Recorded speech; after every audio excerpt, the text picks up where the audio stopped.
everybody. Let's try that again. Take two. Do we need to start again? No, we're I not was starting laughing at your again. glasses. I can't get over it. We're not starting again. Damn it. All right. Ahoy there, everyone. Welcome to Critical Mass. This is episode number 39, the podcast where three amigos in the ad business talk about movies that critics and audiences don't agree on, like tonight's offering, Cruel Intentions. I'm Nick Honeywell. I'm here with my friends, Gris Griswold, Brian MC Cullah, and producer Ben. Say hello, gents. What's up, gang? Hello, gents. Brian McCullough here, and I'm excited to talk about Cruel Liaisons tonight. That's right. I'm trying to mute this movie right now, by the way. There's a volume button on it. Got it. Muted. Boom. Nice. Let's break the ice. And to do that tonight, here's the question. What do you got? What's your favorite or just a really great movie that was not in English, or at least not intended to be released in English as the first choice? I watched a Norwegian movie a couple years ago. It's not my favorite non-English movie, but it's really good. I haven't seen a lot of movies out of Norway, maybe just a few, but it's called The Worst Person in the World. And it's a very interesting title, really cool, kind of an not adult movie, but adult kind of subject matter, you know, and just really interesting to see life in Norway, you know. What do they speak there? Nordic track. Norwegian. I speak a little bit of Nordic track, but I only took like a year. So Just 1 year in sophomore high school, yeah. Mine's got to be Godzilla -1, a recent film, but my God, that movie was unbelievable. So good. Beautiful. So good. Did you watch the dubbed version or just the subbed version? No, subbed version. Good for Subbed, yeah. Theaters, I saw it in theaters, everything. I really wanted to go see the black and white before it exited theaters, but I missed out. So hopefully they bring that back. Yeah. It'd be great. Great movie. And I'm going with something that is actually in my top 10, Seven Samurai, the classic Kurosawa film, truly a masterpiece. But I'll throw something else out there. I'm going to throw out Infernal Affairs, the Hong Kong action thriller that is the basis for The Departed, another incredibly exceptional film that I would probably rate at least a 94 out of 100. Infernal Affairs or The Departed? Both. Both. What's better, Infernal Affairs or Internal Affairs? Infernal Affairs. Have you seen Internal Affairs, with though? Richard Gere? Yes. Okay. That's high praise for Infernal Affairs. No, Internal Affairs is a good movie. I agree with you. But Infernal Affairs is excellent. Internal. They're both good. Eternal? Everything. It's all good. Any type of affairs. All affairs are good Yes. affairs. Yes. Mm-hmm. Something like that. Okay. Well. So we will be spoiling the film that we are talking about this evening, and Cruel Intentions. And I will also say, you should, consider watching the film before you listen to us ramble about it, and maybe even put the film on while you're listening to us ramble about it, because we are watching the film as we ramble about it. So, hey, just a suggestion. But we are talking about, as I said, a film from the year of our Lord 1999, which was 25 fucking years ago. Gee, many Christmas. Quarter of a century. That's a long time. We're getting old, guys. That's a long time. Anyway, bit of a kind of a thriller, romantic drama kind of thing. Anyways, so Cruel Intentions. I have a mission for you. Why I Plan to Wait by Annette Hargrove. Paradigm of chastity and virtue. Introduce her to your world of sex, drugs, and what else do you do? She's young, supple. She'll be my greatest victory. You don't stand a chance. Care to make a wager on that? If I win, then that hot little car of yours, mine. And if I win? I'll give you something you've been obsessing about ever since our parents got married.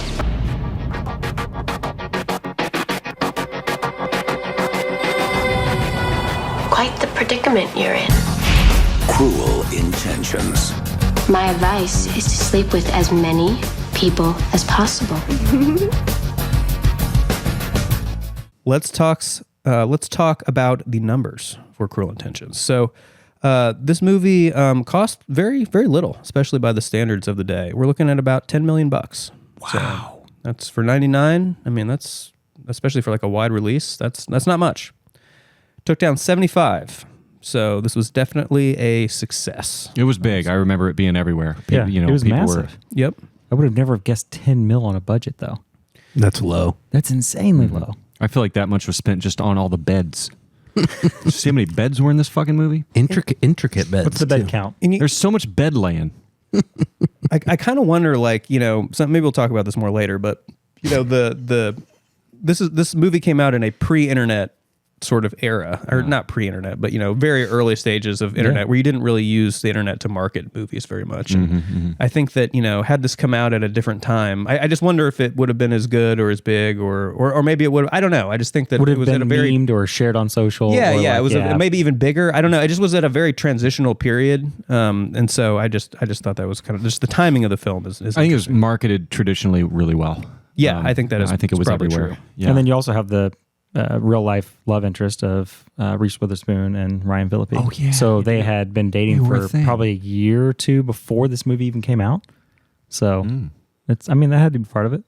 I totally forgot about Organic marketing. that. Totally forgot about that. Hey, another movie we've done on here, the Blair Witch Project, was also a 99 movie. And we talked about how the internet was very instrumental in that one as well. So interesting to take a look back at the 25th anniversary of maybe the best movie year of all time. Did The Matrix use the internet? The in any way, Matrix, shape, or form? which came out in 99. Whoa. Thank you for bringing that up. I don't think they... Did they have a website? They had Did they some have weird, some like, weird, weird They definitely had a obscure websites. website. finding some weird obscure Space videos? Jam had a website. Oh, I remember that Space Space Jam website. still has a Infamous. website. Right. Yeah. Right. Yeah. Yeah. It's true. All right. This film, Cruel Intentions, was directed by old Roger Kumble. Kumble. Kumbel.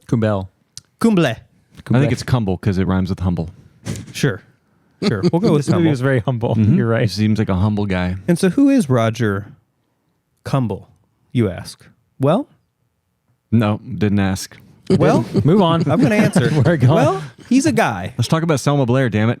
He's a guy, and he's directed a few movies, most of which aren't very good. I did like Just Friends with our boy Ryan Reynolds. Our boy Ryan. Oh, okay. That's a decent Another Ryan. little comedy, but otherwise not too much. He did Cruel Intentions 2. If you guys have seen that. Straight to DVD. Actually, VHS. Yeah. Why did he do it? He was available. It's like Paul Verhoeven didn't do Starship Troopers 2. Thank goodness. He also did. Dodged a bullet. He did The Sweetest Thing. He did a movie called Furry Vengeance that I think stars what's his name? Brendan Fraser. Frasier? Yes. What late night cable television? I don't know. I feel like I network should was that? watch that. Furry Vengeance with I believe it was Brendan Fraser. Are you sure it's not Fury Vengeance? I think it's Furry 2 Rs. Vengeance. Anyways, check me on that. He also directed the incredibly creatively titled Falling in Love, 2 N's on the end. Oh my And it's gosh. about a hotel. A hotel. Yeah, for sure. Falling in love.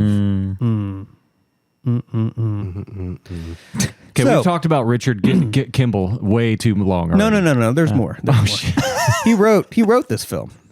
Did he? He did, but it was based on a very old French novel, and I'm just gonna apologize just right now for all this egregious mispronunciation, but Les Liaisons Dangereuses something With their glasses, By- this makes it so much better. by Pierre Choderlos. I'm sure that's wrong. Choderlos That's closer. de Laclos. So one more time. Good job. I wouldn't have even attempted that. Les Liaisons Dangereuses by Pierre Chodi de Laclos. And Lactose. And I'm sorry, I do apologize because that was horrific. So the script was I'm a based stupid on- American. The script was based on the book. Correct. Yeah. Correct. So The screenplay. Yeah. Sorry, our French fans Written by are Dr. Richard Kimball. correct. Yeah, so it's a Dr. Richard Kimball joint. He wrote and directed the whole thing. Our French fans are furious. All one of So, them. anyways, it's a novel apparently about some slutty teens before the French Revolution. So check it out. Anyway, Furry Vengeance, just as a heads up, Brendan Fraser, Brooke Shields, Ken Jeong, nice. and Angela Kinsey from The Office. Wow. So, in other words, put it on your watch list. Yeah. On the watch list. Okay. So, It is currently sitting at 8 and 32. Okay, we can make an exception. So close, Maybe. guys. So It's close. more than 20. More than 20. Yeah. Yeah. Okay. So who's in this fine film? Well, you've got Sarah Michelle Gellar. You've got Ryan Phillippe. You've got Reese Witherspoon. You've got Selma Blair. What a hot cast. Hot. Yes. Those are the main One of the most people. beautiful of 1999. Especially in 99. In their primes. And there's like That's why it made 70 mil. there's like Yeah. 3 other people in this movie. Like there's like this is a very small cast for a Hollywood You know film. what's cool? The therapist at the beginning. So I watched Dangerous Liaisons after I watched this, just to sort. Yeah, obviously they're both based on the same subject material. Dangerous Liaisons, 1998. John Malkovich, Michelle Pfeiffer, Uma Thurman, Keanu Reeves. Another freaking amazing cast. But the therapist in the beginning of this is like one of the main characters in that, but she plays a different character, but it's the same, just like a same little actress. cameo? I don't know her name, but yeah, I was like, She's in a lot of like. Why is she in both Isn't she of in the like things? Liar Liar? I feel like yeah, she's she, in that. yeah, I think Oh, so. yeah, She's yeah, in- yeah. She's- Yeah. Yep. She's definitely like a character actor. So, quick refresher about our criteria for the movies we talk about on this show. So, the movie's got to be fresh with audiences and rotten with critics, or vice versa on Rotten Tomatoes, and the disparity between the two groups needs to be 20% or so. So, on Rotten Tomatoes, Cruel Intentions is at 53% with critics and 80% with audiences. So really not too terrible from the critics here. Pretty close to fresh, but audiences really enjoyed this one a lot, and we are going to talk about that. Nice. Is that how we do our episodes? Is that how we select the movies? I think it just so happens that all the movies we talk They about just happen to end be up in that being- category? Yeah, it's Oh, cool. weird. That's awesome. I just learned that. Anyway, let's get into it. So first exposure to this film, gentlemen, how many times have we seen it over the years? And yeah, when was the first time we saw it? I probably saw it close to 99. So I was probably in middle school sometime. Way too early to be watching this kind of film. But, and then after that, I probably saw it on cable every so often, but it was definitely not the hard R, or not, I guess, soft R for me. But, and then last night. Boy, I was the ripe age Ripe for age? this. 17. 99 was the year of movies for me. I mean, seeing The Phantom Menace, waiting in line for 8 hours to see that. My boy, The Matrix, Yo-Yo, every other movie that came out. We're going to get into that in Brian's Corner. But I was raring to see this movie. Saw it in the theater, maybe once or twice. I don't know. Seen it a couple of times since, and then yet this weekend. Yeah, I did not see this in the theater, but I remember renting it at Blockbuster like right when it came out, and it was one of those movies that was like it had a whole like section, like out of the whole wall. Are you looking at me? I don't know. Am I? I don't know. And I remember, yeah, it was a hot release. Like it was a hot title. It was hard to get your hands on, and I remember I was happy I got my copy for the weekend. So I watched it then, and I don't think I've seen it since then. I may have seen a clip or two on whatever AMC or something, but probably not on AMC. Me and my buddies definitely rented this. I meant to say from Blockbuster. TNT. What did you say? I said AMC. This is AMC. probably not on AMC. Well, it could. Maybe. I don't know. Anyway, so yeah, and then I watched it again last night. So I've probably only seen this really 2 times. So, okay, this is Critical Mess. We are sponsored by Old Elk. Is it the blended straight tonight? we've got the blended straight bourbon whiskey. Blended straight. Okay, Sorry, I gotta. there it is. Yeah. There it is. And we're angling for some Infinity Blend. I think is kind of what we're thinking about. Saw a bottle of it at Total Wine the other day. Quite the pretty penny. Yeah, that's the thing. We don't want to pay. No. Thank you so much for sponsoring us. But hey. Don't say that. We're trying to get sponsored. Oh, wait. Oh, sorry. No, I just am saying definitely worth it. I'm just saying it's a two-way street, but anyway. No, we want to pay, and we want to pay extra. Yeah, it's Yes. definitely worth it. Yes, charge us double for that bottle of Infinity Blend because it is worth it. What a steal. Anyway, ambrosial as always. Buttery smooth. Buttery. Smooth. We're also staying hydrated tonight with Modelo, our hydration beverage of choice. So, this show, it's kind of one of the fun things about this show is we rate the film, right? Yeah. And I like doing that because, I don't know what you guys are going to come with. I really don't. This one I have no idea. And this one, Yeah. I really mean, have no idea it either. could be anything. It could be anything, and I want you to get us started, Brian. Oh, okay. Let's hear it, Brian. Let me let's see here. All right, so this is I'm going to put this in the lower half of my enjoyed it range. Okay. So I'm going to give it a 45. Definitely higher than a lot of movies we've done recently. I think that the reason it gets that rating is because there's some great moments in the movie. There's one spectacular moment that I rewound it like 5 times and watched, and I still can't believe they did it without breaking. We'll talk about it. There's some kind of good acting here and there. I like the sets, but man, this is unrealistic. These characters are caricatures. They're silly. They're goofy. Ryan Phillippe, I want to punch him in the face the entire movie. Several of the other characters, I want to do the same too. It doesn't make any sense, and I don't think it was made for adults. And that's always going to be a red flag for me. So it was made for 17-year-olds. Interesting take for an R-rated movie. Well, I mean, a lot of R-rated movies are made for 16 to 18-year-olds. Right at that brink of age range. Yeah. What do you got, Nick? I've got a 61. That's what I've got. Okay. I think this is not a great movie, but it's a movie that I think, kind of, Brian, as you were just saying, it kind of does what it set out to do, I think, really well, in appealing to the audience it's trying to appeal to. And I also think it just is kind of takes some interesting risks and does some things that kind of kept me on my toes. And it also, I will say, we've talked a few times on this podcast about, movies that make you sort of feel something, that are really sort of vibe heavy. Yeah. And I feel like this movie was really that for me. And it wasn't all good either. It kind of made me feel kind of squirmy, kind of, I don't know. Just uncomfortable. But I respect that though in a movie. And I like that because I did. Yeah, They're provoking it made me a feeling. feel. I wanted to see that. the next scene. I wanted to know what was going to happen next. So I agree with a lot of what you said, though, Brian. I think some good acting, but some of it was really rough, and some really good dialogue, and some of it was really rough. So pretty inconsistent. But I overall liked the movie. That was decent. Yeah. Okay.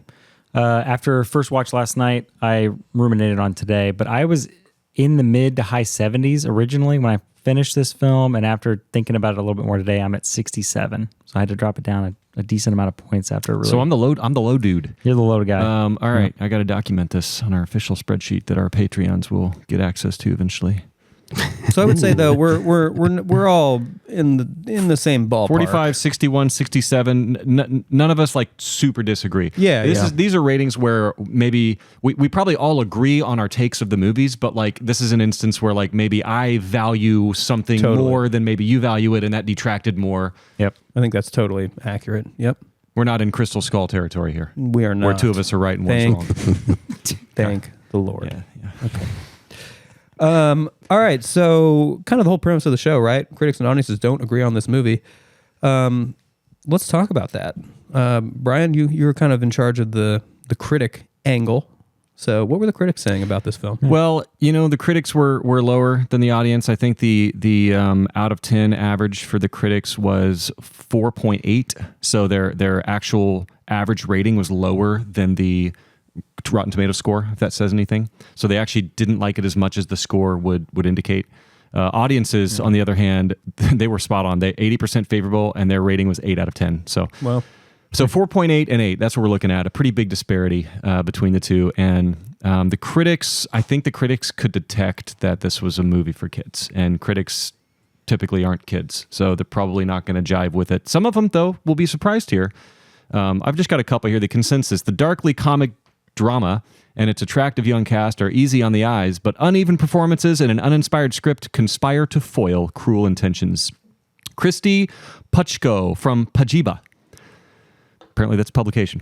20 years later, you can see the charm that made Witherspoon a star, appreciate Blair's comedic splendor, and recognize that Phillippe... Is it Phillippe or Phillippe? Somebody said Phillippe earlier. Ryan Phillippe. Phillippe. It's Phillippe. Phillippe. It's Philippe? Philippe. Phillippe. Phillippe. Phillippe. I mean, that's right, but that's not as fun as Penelope? Philippe? Penelope? Yeah. Yeah. Okay. Whew, now I'm more confused than before, 5 seconds ago. So we're talking about Philippe, right? I'm just going to say Philippe because that's what comes off my tongue normally. And recognize that Philippe was handsome and is also in this movie. Damn, I just completely screwed up the delivery of that because it was actually a really funny joke. Let me try that again. We'll start with appreciate Blair's comedic splendor and recognize that Phillippe was handsome and is also in this movie. I thought that was a nice little knock on one of the actors in the movie. Question, was Phillippe... I don't even know how to say that. I'm in my head. Ryan Phillippe. Yeah, you got it. Phillippe. You got this, bud. Phillippe. Watching Brian break down in real time. Was Phillippe the weak link He's out of stroke. this movie for you? No, absolutely not. I thought he was actually kind of great. Okay. Yeah. Wow. We disagree with Christy Puchko. Gris, was Phillippe the weak link of the movie for you? Because Christy says he's handsome and is in the movie. Nick hit on this right off the bat. Like, I think it was the inconsistencies in the acting. Like, it was really good or it was really rough. There was no, like, it was tough for me. So I can't say he did an unbelievable job or stood out against any other characters. I think just quickly, I'll say that the thing that he did so well and was really consistent about, and just his performance and the character was, I love just how direct he was always. Like, he was always just didn't give a fuck what He was anyone committed said. to that exact. Yeah, he was just he was always very like no filter ever, And so I thought that was kind of strong. Yeah, I can see that. I had trouble lining. Rex Reed, Observer. Despite all the prurient dialogue, director Roger Kumble, making his feature directing debut after the dubious honor of writing Dumb and Dumber, is positively bashful about actually showing anything remotely sexy. Hello! Was this movie actually sexy? Okay, hang on. We got to talk about something there. So first of all, I didn't realize he wrote Dumb and Dumber. Dumb and fucking Dumber. So I take it all back. Yeah. This guy is a complete badass, and the dubious honor of writing Dumb and Dumber. Yeah, this Nick, critic has lost all credibility immediately. You were listening. Thank you. Yeah. Thank you. Anyway, Okay. What?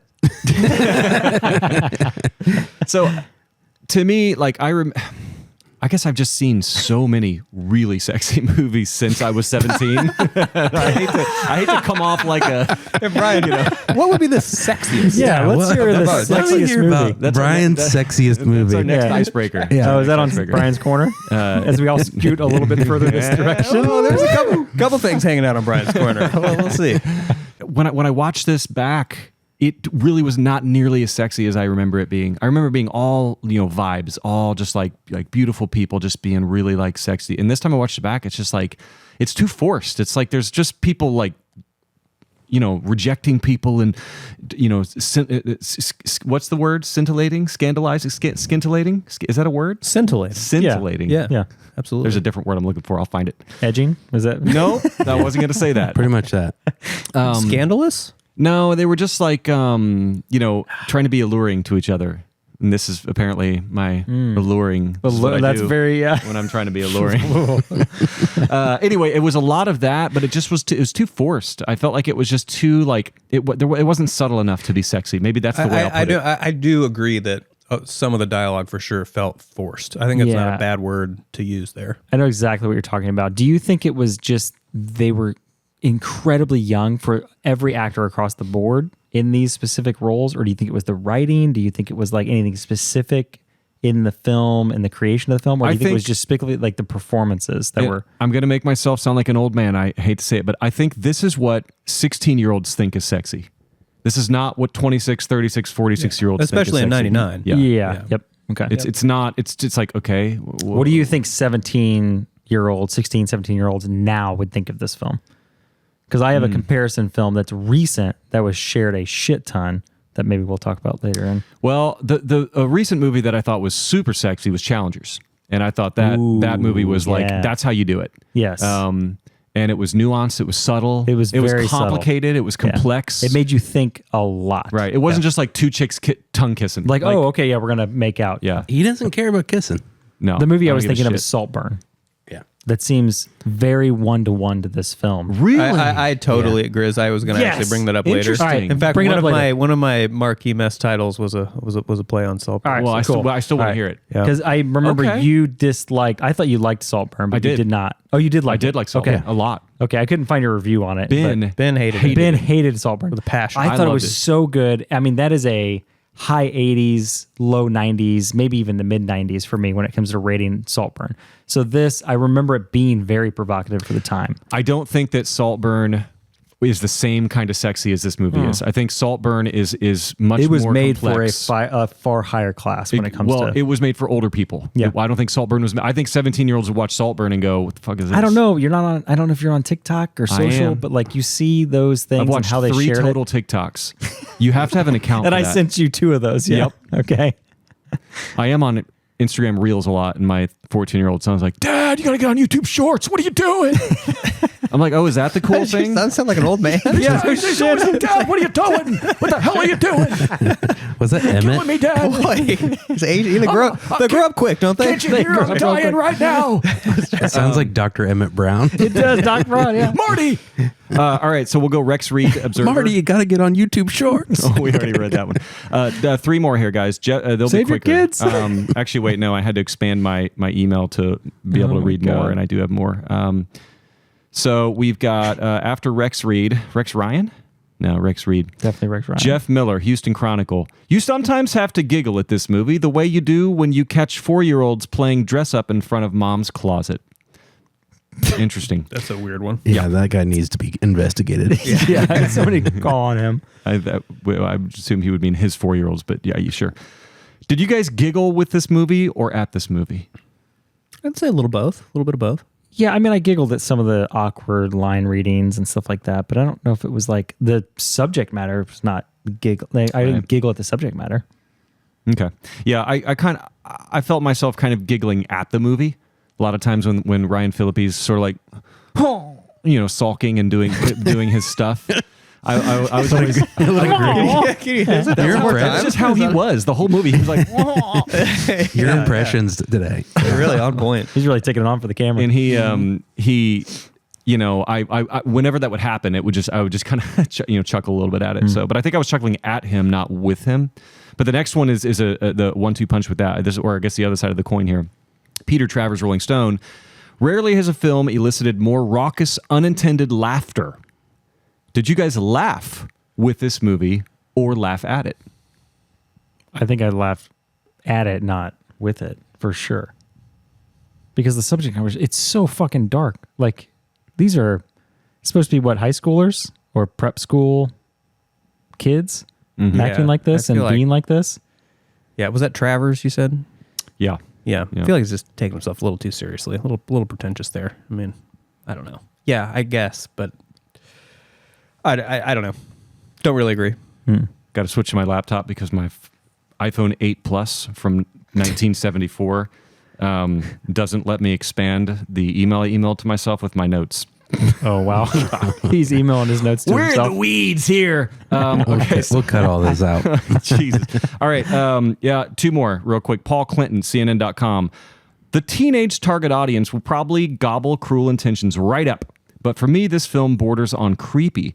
Did this movie feel targeted to teens specifically? We may have already talked about this. Yeah.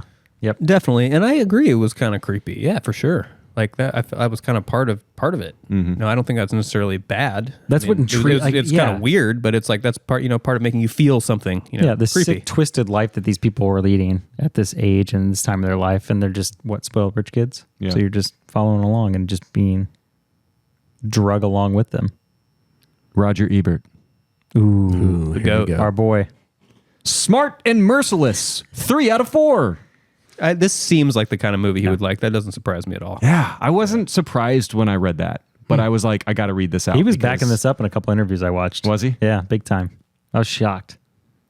So for me, the critics, and I read all of them, but those are the only ones I wanted to read out loud. I think they're saying it's a silly retelling of a classic story with unlikable characters. That was kind of what I was getting the gist of from them. So Yeah, the characters are pretty unlikable. Yeah. I agree. But once again, I don't have the hugest problem with that, I guess, at the end of the day. I don't need to like the characters in the movie if I like other things about okay, the so movie. real quick, I watched Dangerous Liaisons, and Glenn Close and John Malkovich and those people, they're very unlikable in that movie, but in a really compelling way.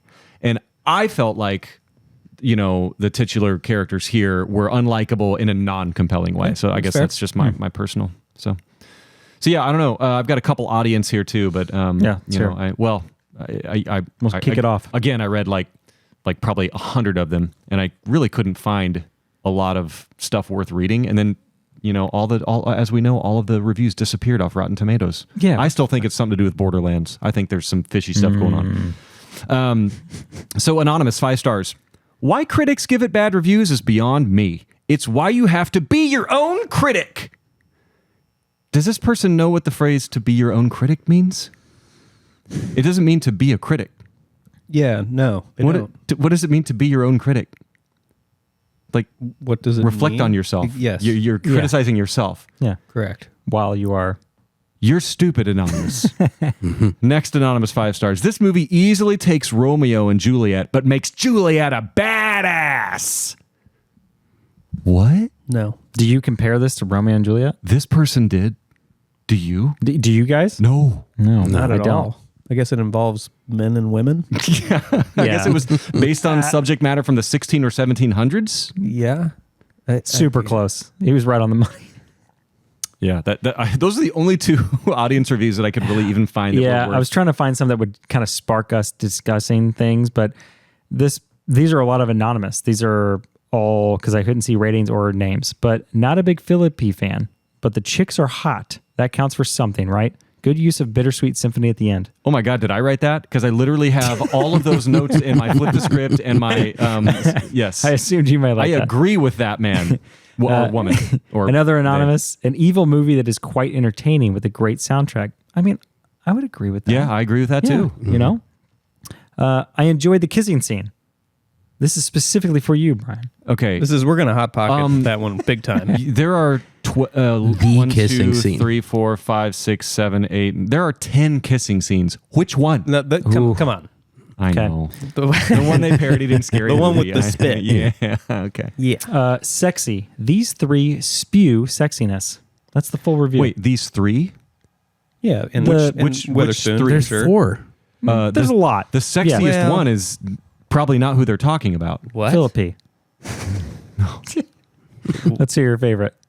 Cecile's mom. I'm just kidding. Well, yeah. I mean, she's Selma Blair, dude. rich. Yeah. What- Come Selma on, Blair. guys. Selma Blair's in a Blair. league above everyone Yeah. else in Guys, this movie. But she has the mentality of a 4th grader. I don't care. Yeah. I Well, don't care. I don't know what happened there. I care. She arcs into a sexual machine. Yeah, so she just exploded. That all made me. Tharks. Yeah. We're getting there. All right, this is another anonymous. A great film that would appear rather shallow and one-dimensional from the trailer. Okay, I did not watch the trailer. Or the first 30 minutes, but which develops into a film with a degree of character and charm that one has a little more depth. We get a sprinkling of comedy and some quality blackmailing between the characters with stellar performances by Phillippe, Witherspoon. The film wraps with an unexpected ending that still leaves you with a sense of fulfillment. It was way too many words. I zoned out. Now, I listened, and I'm not quite that enthusiastic. I don't know if I but saw think- enough comedy in this. Well, if there's more. Yeah. Hear it. Just, That's it. okay. No. Another one. Surprisingly, Cruel Intentions is injected full of smart dialogue and standout performances, especially with Sarah Michelle Gellar. Injected full of smart dialogue? I mean, there was some pungent, sharp I think dialogue. Nick kind of spoke to that. That there was peaks and valleys is kind of the gist, right? Yeah, it was uneven. Yeah. Last one. Pretty Cruel. Are people really like this? That's a great question. No one's like any of these people. No one. No They're one's this all dark and they're twisted. all cartoons. No one's like Selma Blair.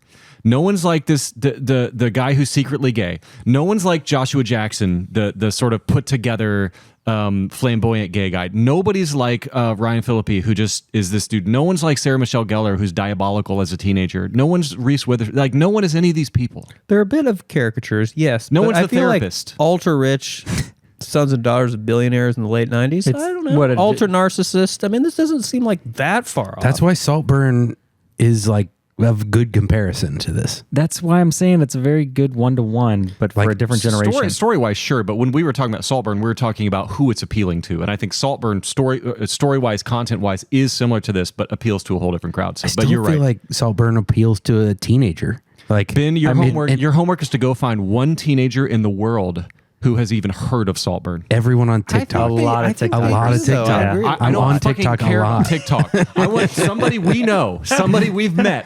I'm just telling to tell you. me about Saltburn. Like Saltburn is edgy Yeah. and like when this came out, this was edgy. This was And incredibly edgy at the time. It's about rich people being fucked up and really trying to screw each other over. And Saltburn is exactly the same bored thing. because they can't, like, there's no drive in life for these rich people, so they have to find other ways to entertain themselves, and so they're manipulating other people for power, essentially. I'll take your homework turned in by my desk next month. I watched Saltburn twice. Ben, let me ask. You're 40. Ben, do you hate this movie also?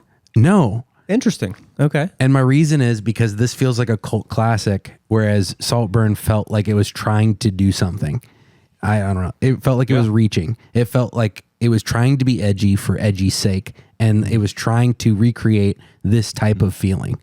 And I don't like that it was contrived. I didn't like the fact that it was a switch that really wasn't really that big of a switch.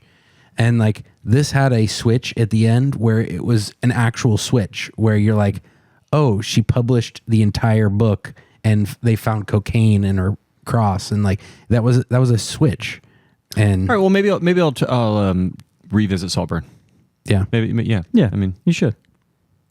I mean, yeah, I'm not gonna watch it a third time, but I'm gonna rewatch the last 5 minutes 100 times in a row. Okay. Love that last 5 minutes. Little dick. If you don't know, give a good watch to Saltburn. The last 5 A little minutes. swanging. To all our 17-year-old listeners, there's a movie called Saltburn that apparently you're aware of. You're not really. Watch it. I'm telling you, man. If there's a dick Big time. swinging in a movie, Kids are going to share kids it are on going to social. share it on social. Yeah, big time. Yeah, if Dong is hung. But have you guys seen Thunder Gun? But that's still Thunder different. Gun, I'm what sorry. is this? Sorry. He's a very popular and hot actor. I'm sorry, but sharing a meme of dick swinging from a movie doesn't mean that those people went and sought out that movie genuinely because that was for them. I guess maybe that's where where my skepticism comes I think in. it was very much for them. Very much, and like the same way that this was for kissing teenagers. scene This was. Saltburn was for a generation of teenagers today. For a more elevated, more intelligent, more in the know, more intelligent. Like kids are far more intelligible today than they ever have You been. think kids today are more intelligent than kids in 1999? At certain levels, yes. but they're 100% disagree. but That they're is more recency bias at its hardest. I don't think there. that they are, but I think that they have more access because of the internet. This is why I to think that is things because like of that. access. Yes. And I don't Yeah, think sure, but Yeah. they're just as stupid as they've always Just been. as immature, just as like not Yes. developed. Yes, Yeah, but they're I not think gonna they're not gonna seek like higher art movies just because it's 2024. But I don't think Saltburn was a higher art movie. I think it was this. No, Bite your tongue. No, Eat no shit, way. Ben. Can we at least I'm all agree sorry, on but- that dick swinging is for everybody? Everybody can agree Yes. that it elevates the film when dicks are swung. Yep. Go Okay. see Saltburn. Go see Eastern Promises. Easter Promise. Check out Boogie Nights. Boogie Nights. All right, y'all want to flip the script here? Flip that script? Do a little flipping? I'll start. Yeah. I'll start. Flip the script. For those that don't know, that's the segment where if we gave the film a good review, we will talk about what we didn't like about the film. And if we give it a bad review, we're going to talk about what we liked.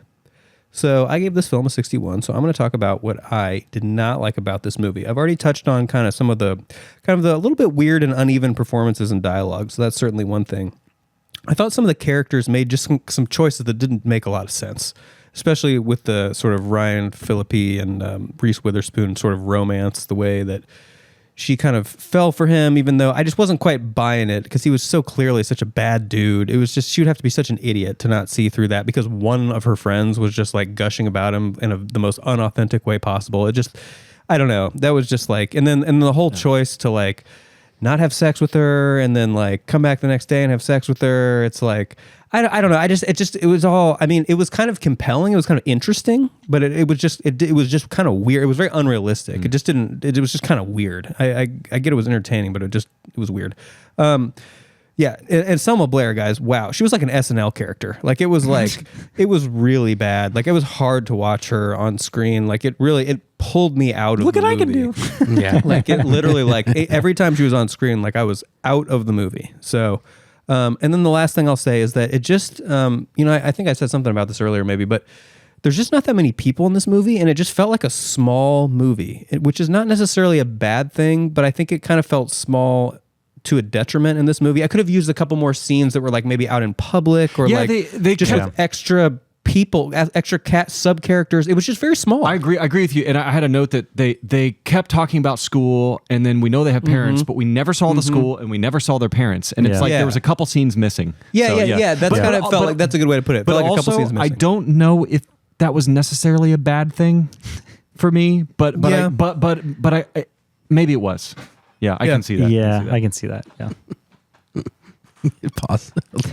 I was like, what is that? You did so well. It was. I just saw this person pop up and I was like, oh, there's a person there. the noise. I purposefully cut it off so that you wouldn't be in camera if you crawled around. That's awesome. And then you like the chair took it. Don't worry. You slow You crawled. got there the whole way. I had no idea until you were just there. Yeah. Amazing. Dang. All right. Okay. All right. Well done. Ready? Oh, nice. Are you done flipping? I'm done flipping. All right, I'll flip. I'm going to hear flip positive because while I enjoyed it, it was on the lower end of my enjoyment tier, and I don't think it was a good movie. I don't think it was bad either. I gave it a 45, so I'm going to flip positive. I'm going to say one thing that I'll say not one thing. I liked a lot of things about the movie, but I'm going to say the thing I liked most about it. I hate to say this, Nick, but I enjoyed every second of Selma Blair in this movie. She was a caricature. She was like an SNL character. She was crazy and ridiculous, but I was enamored with her. It was it's what makes the movie rewatchable. She was hilarious, and I just want to talk about the best scene of the movie. I hope you're going to say. I hope so you're gonna too. say. But we all agree. We all know what it I hope is. it's Yes, we do. It's the scene where she straddles Ryan Phillippe in bed, and then he pushes her the fuck off the Absolutely. bed. Her physical Absolutely comedy in it. that scene. That was A+. I mean, she goes off the bed, and the camera doesn't cut, and she comes back up in a straight face, and so is he. And I'm like, it's amazing. That's 10 points And right just there. the sound effect, it was just very. He it was pushes her violently too. Yes, I can't it was- wait till that comes on. I'm gonna just watch it again. But and then I will say Reese Witherspoon was well cast, and so is Sarah Michelle Gellar. So I like the three main women in the movie. Again, I've already talked about that. I couldn't take Ryan Phillippe seriously. I really did not like. What is it, Eric? I'm not sure which guy, the black guy that the cello teacher. the cello teacher that teaches Selma Blair. Dang, I had his name written down somewhere here. Anyway, he was like, whatever. But yeah, so I'll say the performances of the three main girls in the movie, women in the movie, are what I liked the most about it. Okay. Yep. Yeah. I think if I have to go more negative, the inconsistency in acting is rough. I think the caricaturistic features of a lot of these people are just so, especially the secondary characters. The primaries are. Can I use that word?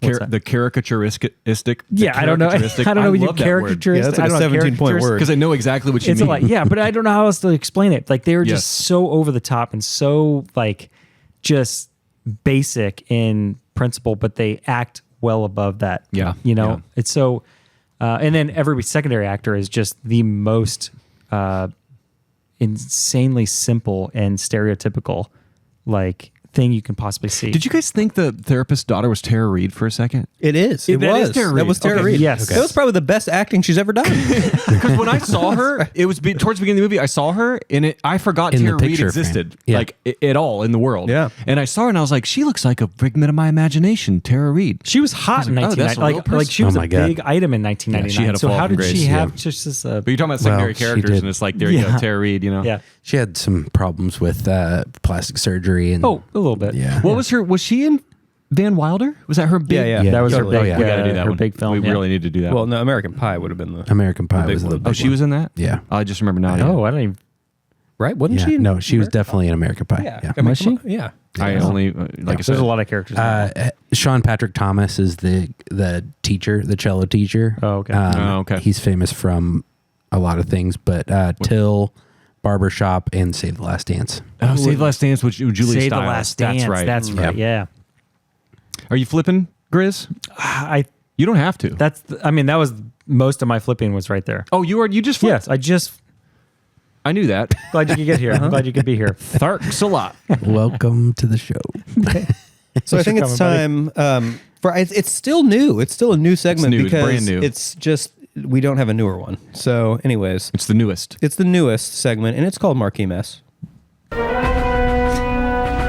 This one's pretty simple, everybody. It's the segment where we rename the film. So 3 hours of work for your 30 seconds of bliss was That's what right. I call it. or 30 seconds of work for 5 seconds of bliss. I sit there and think about this on the elliptical for like an hour straight. That's how my list gets generated. I wish I had that kind of discipline. I'll get us started. Rich fucks. I like it. Feral attraction. I've got lying, L-I-E, lying in beds. So many beds. There's a lot of beds. The most amount of beds ever. A lot of beds. I'm really mad you didn't count. Well, I couldn't. There was too many. There's too many. Okay. You guys remember Mr. and Mrs. Smith? Yeah. How about Mr. and Mrs. Lord Edgington?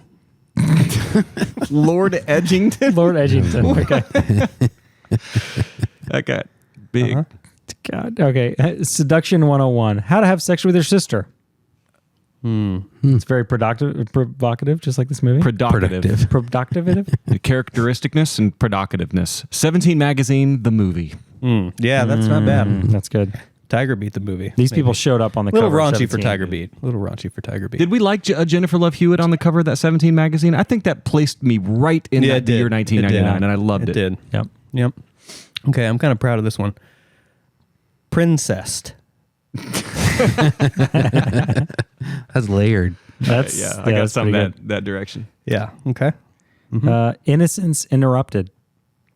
Yep. Scorned and horny. Scorny.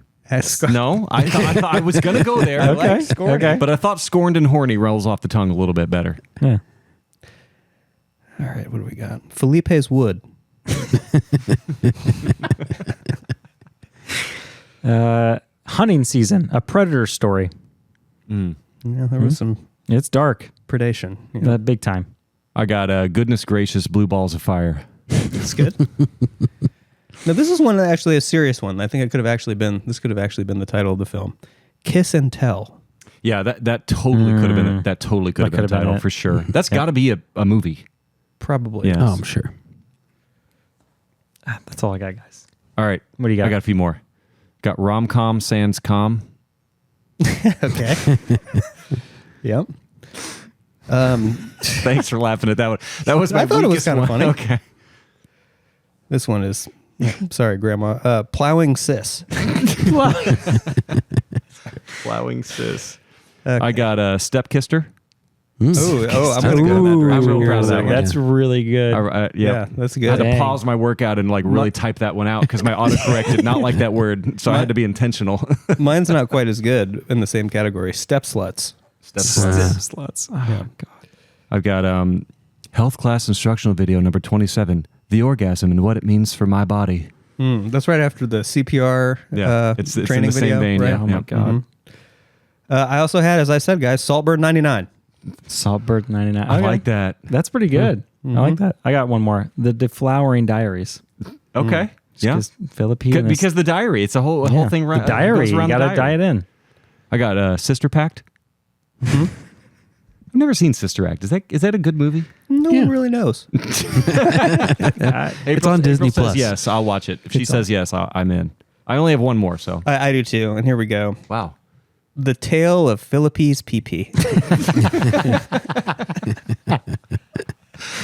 You know, my plan is just to redesign all the DVD covers, the movie covers to all of our titles. our Don't do top that. titles. Don't do that one, please. Let me curate the ones. That's I the only one I'm choose. doing. All right, I practice this word. All right, la la la la. All right, here we go. The free. Fuck. Oh boy. I fucked it up already.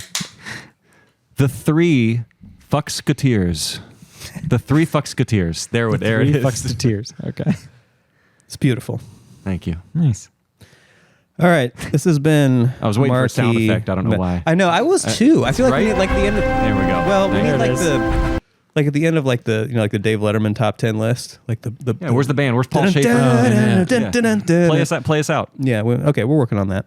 Anyway, okay. So this is Critical Mass. We are talking about Cruel Intentions. I am here with Brian. I'm here with Gris.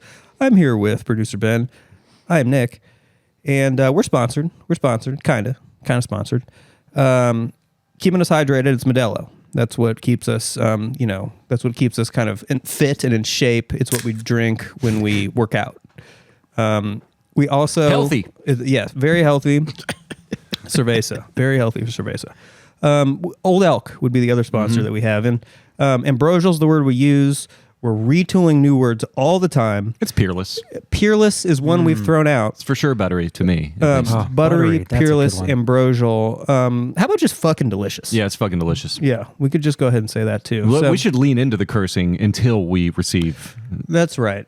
something. It's motherfucking delicious. You filthy bitch. Fucking old fucking elk. Saltburn 99. All right. So now we move on to a segment, a much reviled Really quick. segment. We just got to do it really quick. Oh, yes. Just really Oh, quick. yes. Go Super quick. And it's called Tharks. Tharks. And themes and arcs. Themes and arcs. Themes We've and arcs. combined two words, themes and arcs. That's what we're This doing. is like here. if we were a pretentious podcast, this is what we would spend most of our time on, but we got to get the hot pocket. Oh, so we there's gotta a do word this for really that. quick. Portmanteau. Portmanteau. Yes, like it's when you smog. combine two words. When you combine two words. Good job. Yeah, thanks, Ben. Whoa, I needed that. yeah, I there you needed go. that. So yeah, Tharks. Tharks. Let's Thark. Themes and arcs. I've got forbidden fruit is a big theme here. Totally. And I really liked that theme. I love that theme in a movie. What you can't get. There's a Seinfeld episode where George is just absolutely enamored by somebody because they hate him so much. That it turns him on. You know, another movie we did with the forbidden fruit theme. What? Twilight. Go listen to it. Yeah, forbidden fruit. Check out please, Twilight. all peeps. back.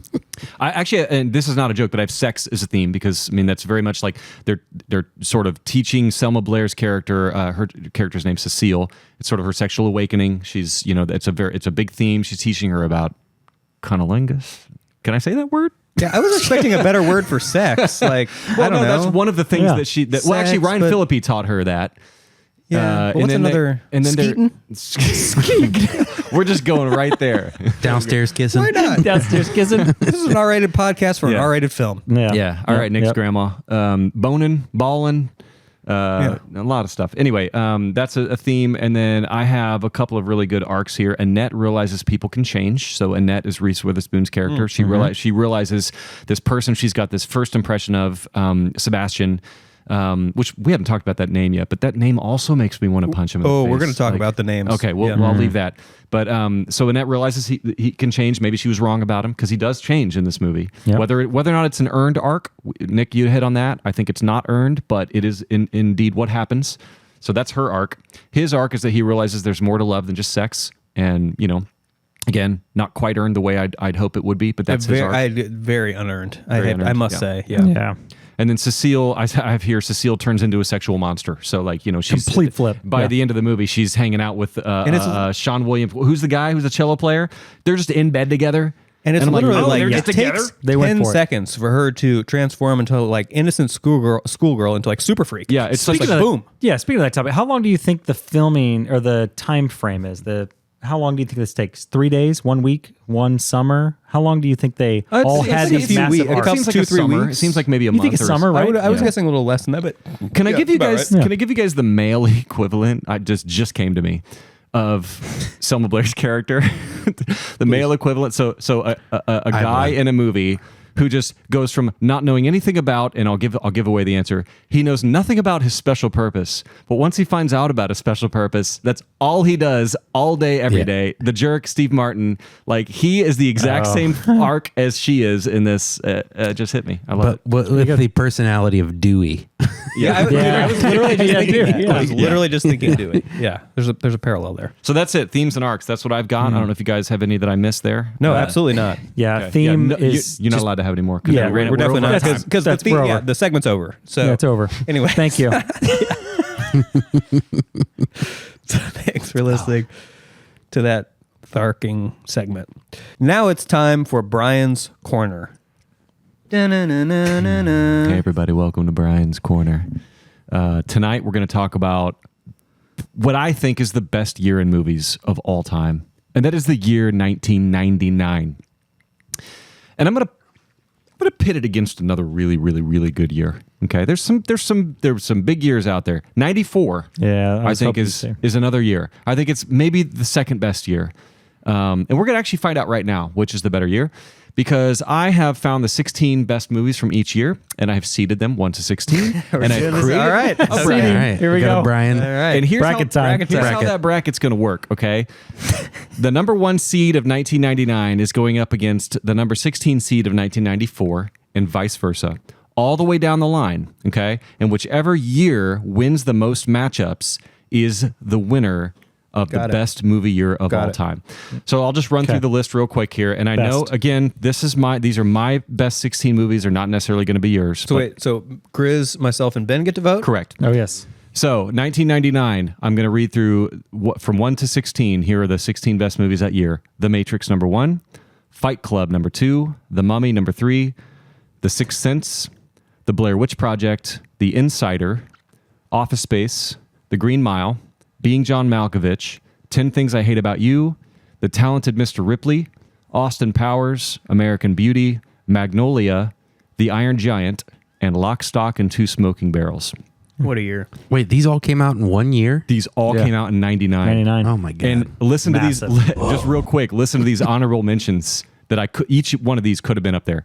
Galaxy Quest, Go, Election, Three Kings, Eyes Wide Shut, Toy Story 2, Notting Hill, The Thomas Crown Affair, Analyze This, Varsity Blues, American Pie, and Runaway Bride. Damn. All right, that's 99, what a you guys. year. I feel like everyone was like, Y2K, the world's going to end, so Get let's it just all put in. every movie out now. Yeah. No, I think it was just, synchronicity that happened that year. But 94 is not to be scoffed at. 94. Here are the 16 movies from 94. We'll just go from 1 to 16. Pulp Fiction, Forrest Gump, The Shawshank Redemption, True Lies, Speed, Maverick, Dumb and Dumber, The Lion King, Leon the Professional, Ace Ventura: Pet Detective, Four Weddings and a Funeral, Interview with the Vampire, Legends of the Fall, Clerks, The Santa Claus, and The Mask. I feel like that one drops off about halfway through. Sorry, did that critic say the dubious honor of writing Dumb and Dumber? We can we just didn't get that talk about person that enough. banned? Can we just Yeah. get their citizenship revoked? Can we report Like, Yeah, the they comment? should be allowed. Yeah, we need to We can be- report that. They're I not think allowed. we can flag that review, right? Yeah. we need to get to fraudulent. a heavy all, flag. all of us need to do that. That needs to be turned into. He's going to do it right now. I'm going to flag it right now. Yeah, that's a No, problem. so what I actually did here, just to make this go as quickly and smoothly as possible, is I actually created a bracket. A full as app. we can Oh my see gosh. here. And it will keep track of who wins for me. So we're not going to get lost in the weeds here. Thank all right? goodness. Wow. So, real quick, you guys, you're just going to tell me who wins this. And, they're going to be pretty obvious at first, but there'll be some. Here we go. Some The doozies. Matrix. Yep. So we have The Matrix from The Matrix. 99 versus The Mask from 94. The Matrix. Boom. Count it. Yep. I'm just going to keep hitting it. Yeah, just keep going. All right. Then we have the number 1 seed from 94 versus number 16 seed from 99. Pulp Fiction versus Lock, Stock, and Two Smoking Barrels. Pulp Fiction. Hate to say it, but yeah. I figured that'd be a tough one. Yeah. Okay. The number 2 seed from 99 versus the number 15 seed from 94. Fight Club versus The Santa Claus. Fight Club. That just seems like Fight silly. Like, Club. why'd I even ask that? Yeah. Yeah, that was You know? dumb. Do you have some of these auto picked? It'll get more compelling. Okay. Then we have Forrest Gump from 94 versus the Iron Giant from 99. Iron That's Giant. tough. Iron Giant. Really? No, I know. Forrest Gump. But We're going Iron Giant? Iron I'm Giant. going Iron Giant. Yeah. Okay. Nice. It's a I like damn it. good movie. Fuck yeah. But Ben, you're saying Forrest Gump, right? Yeah. Okay. But- Wow. Producer Ben counts as 3 votes. I love upsets. I feel like it's March right now. I feel like it's March Madness. Yeah. That was a Great. good upset. We got number 3 from 99, The Mummy versus Clerks 94. Mummy. Mummy. Clerks. Okay. I like the dissension. Then we have on the other side, number 3 from 94, Shawshank versus number 14 from 99, Shawshank. Magnolia. Shawshank. Yeah, Shawshank. Ben goes Magnolia. I love it. We've got a bunch of Ben two. is this, yeah. I Not love on it. the same page here. We're on. We're on it. Sorry, Ben. Hey, Love you. Okay. Magnolia is a banger. Magnolia is a Great banger. movie. No, I agree. Great really movie. Yeah, But Shawshank is Shawshank. I also feel like Shawshank. Ben's going to disagree on this. Shawshank's one, in like too. my top 5. So. All right. The 4 seed from 94, True Lies versus the 13 seed from 99, Lies. American Beauty. American Beauty. I no, knew it. I'm lying. I'm lying. True Lies. True Lies. You going True Lies? Oh, yeah. Oh, I thought you gave it a 1 out of 5. I did. Well, yeah, but it's a great 1 out of 5. Yeah, it's an incredible Ben, 1 I out don't of know 5. what Yeah. your Just take it. We'll take it. We will take it. Yeah. We'll take it. The True Lies. number 4, Sixth Sense from 99 versus the number 13 from 94, Legends of the Fall. Sixth Sixth Sense. Sense. Makes sense. Yeah. All right. The number 5 from 99, The Blair Witch Project versus the number 12 from 94, Interview with the Vampire. Blair Witch. Blair Witch. Blair Witch. We did that Unanimous. episode. Come on now. Unanimous Blair Witch. Listen to that one, please. Listen to that Yeah, episode. check out Blair Witch, guys. And check out Paranormal Activity if you can find it. Number We have a 5 missing from episode. 94 is Speed versus the number 12 from 99, Austin Powers. I'll go Speed, but I'm not I gotta happy go. about Thank you for I gotta thinking go. about it. I gotta go Speed. Thank you for thinking about it. All right. We're almost done with the first round, and then the rounds get exponentially faster after that. Don't worry, everyone. All right. The number 7 from 99, Office Space, versus the number 10 from 94, Ace Ventura. That's a tough one. That is a tough one. I'm going to go Ace Ventura. Ace But Ventura. I'm not happy Ace about Ventura. it. Office Space? Not Ace happy about Ventura. it. Office Space. Not happy about it. I think I quote Office Space once a week. Yeah. At I least. mean- Every time that there's a Monday, I'm like, Yep. But I just remember so much, like so many powerful scenes from Ace Ventura. So I would, if I was answering, I would say what Ben said, but I also think you guys are right. I think you Yeah, guys are right. that's hard. it's a tough one. It Yeah. could go either way. good one. Number I skipped the 6th seed. We'll come back to that. My God. The number 7 seed on the other side is we just saw a girl get pushed off the bed and it was magnificent. Number 7, Dumb and Dumber from 94 versus number 10 from 99. 10 Things I Hate About You. Dumb and Dumber. Dumb and Dumber. We're going Dumb and Dumber across the board. Yep. We must be a bunch of dudes. All right, let's go back one to the 6th seed from 99, The Insider. Versus 4 Weddings and a Funeral. 4 Weddings. I did not like The Insider that much. I didn't think it was that great. The Insider a 4.5 out of 5 on I also watched it right when it came out, and I was like a fucking teenager. So Oh, This is the yeah. first You need to watch it. It's Michael Mann. It's so it probably good. is way It's like better his than I'm second giving it best credit movie. for, but I'm still sticking 4 with my Weddings? I've not seen either of these films. Okay. I You know. can stay. Yeah, I haven't Ben, either. You haven't either. Okay. No. Well, I've got to give it to 4 Weddings because Yeah. I have to stay because I would say The Insider and then we'd be deadlocked and we'd be here forever. So 4 game Weddings. over. All right, and then the other number 6 on the other side is Maverick from 94 versus the talented Mr. Ripley from Maverick. 99. Maverick all day. Ripley, and I love Maverick. But Thank Talented you. Mr. Ripley is in my Yeah, top 50 it's of all amazing. time. Probably need to get a good rewatch on that. Ben, you're the Talented Mr. Ripley. Whoa! Another It's got- upset, it's gotta guys. be. It's gotta be. Ah, We have Shit. 2 upsets. I liked it. damn it! It sucks to be upset. Okay, and then we have the toughest one to pick, the 8 and the 9 seed on both sides. We've got The Lion King from 94 versus Being John Malkovich from 99. Lion King. Lion King, Lion King. unanimous. You guys are That was hard. John It's a Malkovich great movie. is very Yeah. good. Malkovich is great. Lion King is fucking Lion King. Lion You guys King. are right. You're right. And then number 8 from 99 is The Green Mile versus the 9 seed from 94, Leon the Professional. Professional. Professional. Leon. Oh. I like Green Mile. Ben, you win the award for being like Most for contrarian. treading your own path. Yeah. So we went Leon. Yep. Okay. We've got it. Boom. All right. I'm going to have to tally like whichever year won the most after I finish this. Round 2. Number 1, The Matrix versus The Lion King. Matrix. Matrix. What would you have said just out of curiosity, Ben? Matrix or Lion King? Matrix. Of course. Yeah. All right. Then we'll go Pulp Fiction, number 1 seed from 94 versus Leon the Professional from also 94. You already know. Pulp. All day. Pulp.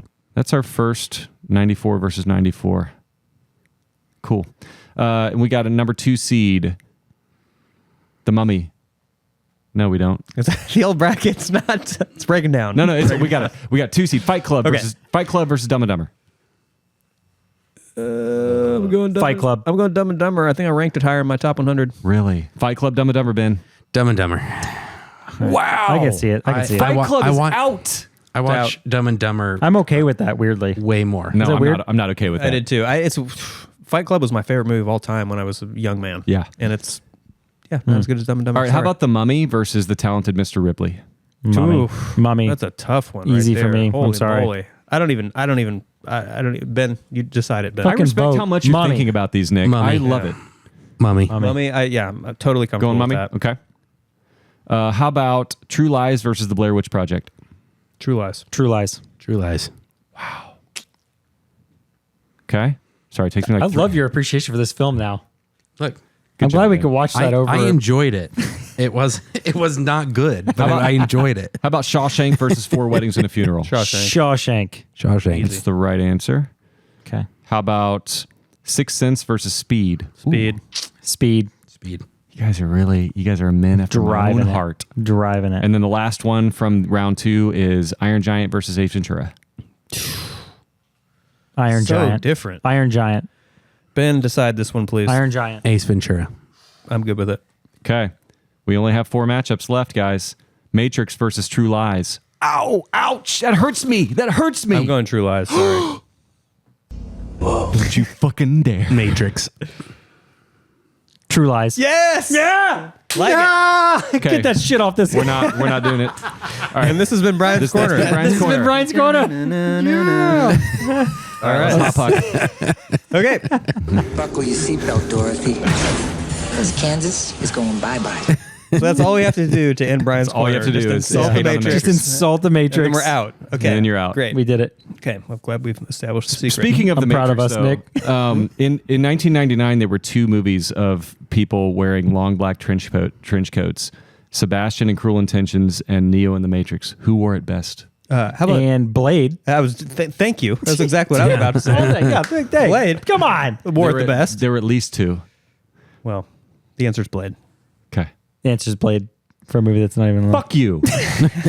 you know what? Roll back the tape. You answered the same thing he answered that entire fucking time. I don't care. I fully agree with I him. do care. Every step of the way. No, you don't. Hey, Yes, I do. I'm salty now. great minds. Salty. Great minds.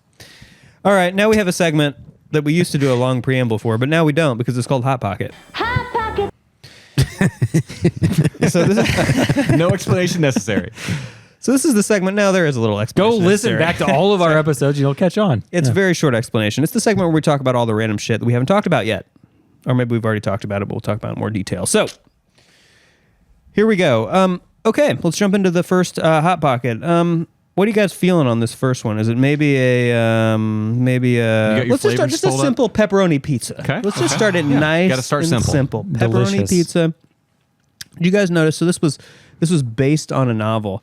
I thought the wording was very interesting at the very start of this film. It was suggested by a novel. I don't think I've ever seen that before. That a movie was Oh, I didn't even see that part. suggested by a novel. Yeah, that stood out to me. Yeah, and I don't know what that means. It's almost like they're like trying to not give the trying to source be- material enough credit. Like they're like the writer is kind of trying to take more credit than maybe is deserved. Or they were trying to be different. And Trying just to take the credit away from Choderlos Choderlos.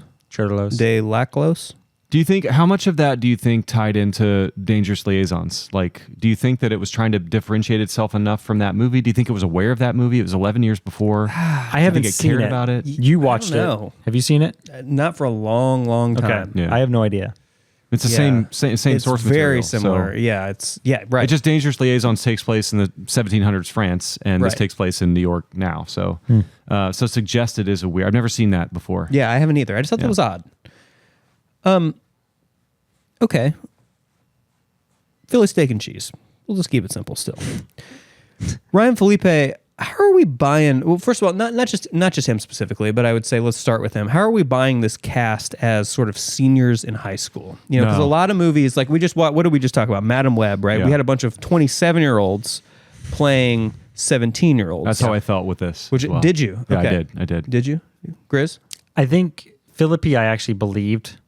Reese Witherspoon felt a lot older than most of the cast, And both in acting and just her maturity. And it's weird because it kind of had to be that because like it's a bunch of minors engaging in sex and like you're not. I mean that's kind of like risque, right? So I feel like it's almost like understood that these have to be 25-year-olds doing this stuff, Sure, because they're in high school and it's like we can't actually watch high schoolers doing this stuff because then that's creepy. You know what I mean? Scandalous. Yeah.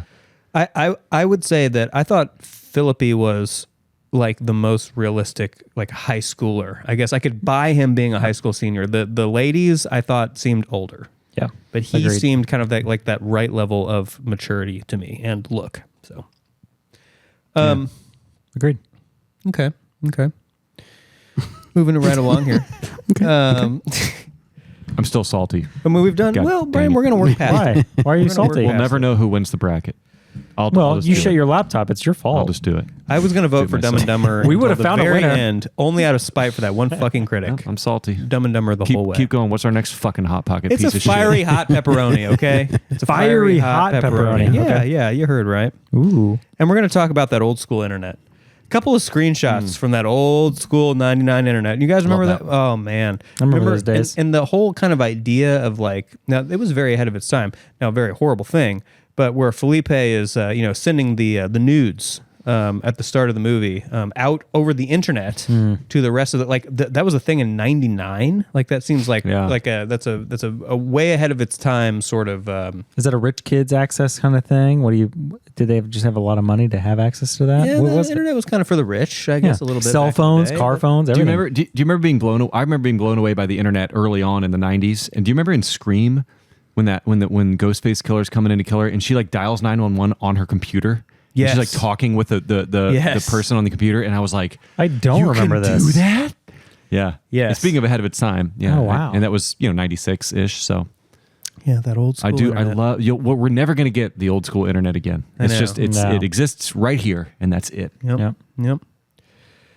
So some of the early dialogue I thought was kind of interesting. I really enjoy it. Phillippe just, I have to say, I thought he kind of, despite some sort of cringy bad lines and some weird choices, I really kind of thought he stole the show a little bit. And I thought he had some really great, I loved his confidence and his directness, as I kind of alluded to earlier. And the way, I thought that was perfectly illustrated very early in the film. Remember, like the one scene in the movie where there's like more than two people in the scene where they're at the mall, kind of. Is it a mall? It's where it's like right after the therapy session. It looks like It's it's after like the a mall. therapy, and he yeah. and he like stand, and that girl, just random hot chick, walks up to him, and sees that lady yelling at him, and she's like, "What's going on?" He's like, "What's your name?"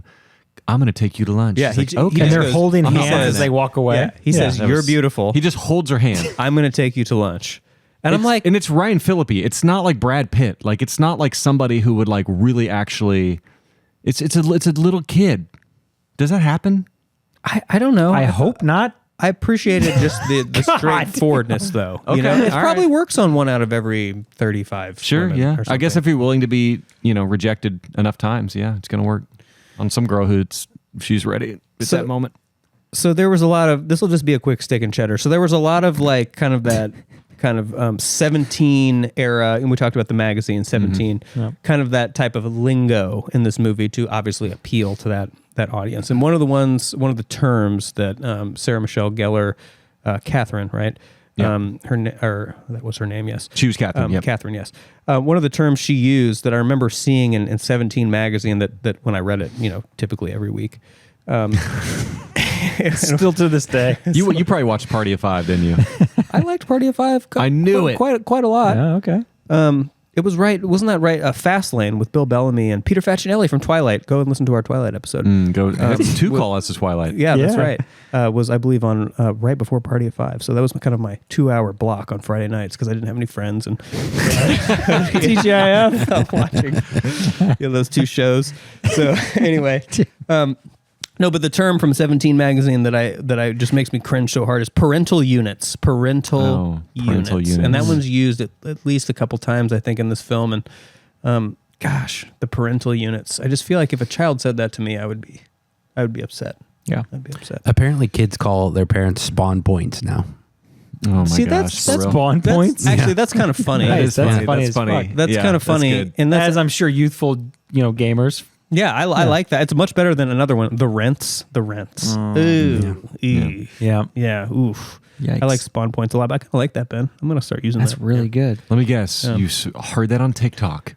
But it's really I the did. only Hasn't made it to Instagram Reels yet, where us boomers can hear Maybe it. next year. in Maybe ten- next year I'll hit Instagram Yeah. Reels, bud. In But 10 I years, guess it'll only the mom is the spawn point. Really? Well, Yeah. or the unknown parents of these kids that are just roaming around. We're talking about where the we don't need to think any longer about this. Let's go. Let's move on. spawn points. Okay. How is your gold digging whore of a mother enjoying Bali? I thought that was a pretty nice line. See, there was like kind of lines like that throughout that I thought were just kind of provocative and interesting. What about keep your legs together? This isn't Jamaica. Yeah, that's fine. They're just There's so many lines. There's a lot. Oh my god. Here's something while we're talking about dialogue. We got it. So she I think it's this scene, or maybe it's when they're starting the pact. SMG says, in English, I'll fuck your brains out. And it's funny because I said this phrase like a year ago, and I realized no, I didn't say the in English part. I said I said the phrase. I said the phrase right. Fuck your brain. Like someone fucks their brains out, right? And I remember thinking, like, did I make that up? Like that doesn't make any sense. That's morbid. And since then, I've heard it in like 98 movies. And here was another example of when I heard it. But it's just kind of a weird. Do you guys ever get weirded out by that? Like, what does that even mean? And do you notice it? This is not something. I feel like I've heard that before. It's everywhere. Like they say that in like the. You're going to hear it in every movie from now on. I guarantee you. Yeah, didn't they say that in the Teenage Mutant Ninja Turtles movie? And right after the. Well, probably not. Never mind. Everyone, listen to that episode. Right after the Teenage Mutant Ninja Dominoes. Turtles. Original. Yeah. Sorry, I'm thinking of that. What about when old girl or old boy says, email is for geeks and pedophiles? Oh, I had that written down. Yeah, that's It's like, in my oh notes. my Is Is it? God. Okay, you might get some of these. What but- about your boy Phillippe when he was talking about how are things down under?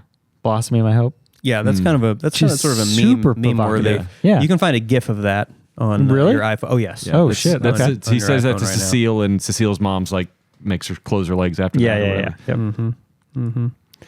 What about the Colin Powell line? Oh my God. Do you guys have that written I down? don't remember that. Yeah. Yeah, it was the. My husband, I gave many to Colin Powell. Is she the mother's talking to the yeah, only she's black not racist. character. She's trying to be Yeah. not racist. Yeah, yeah. And as he runs away and he's like, the black man is gone.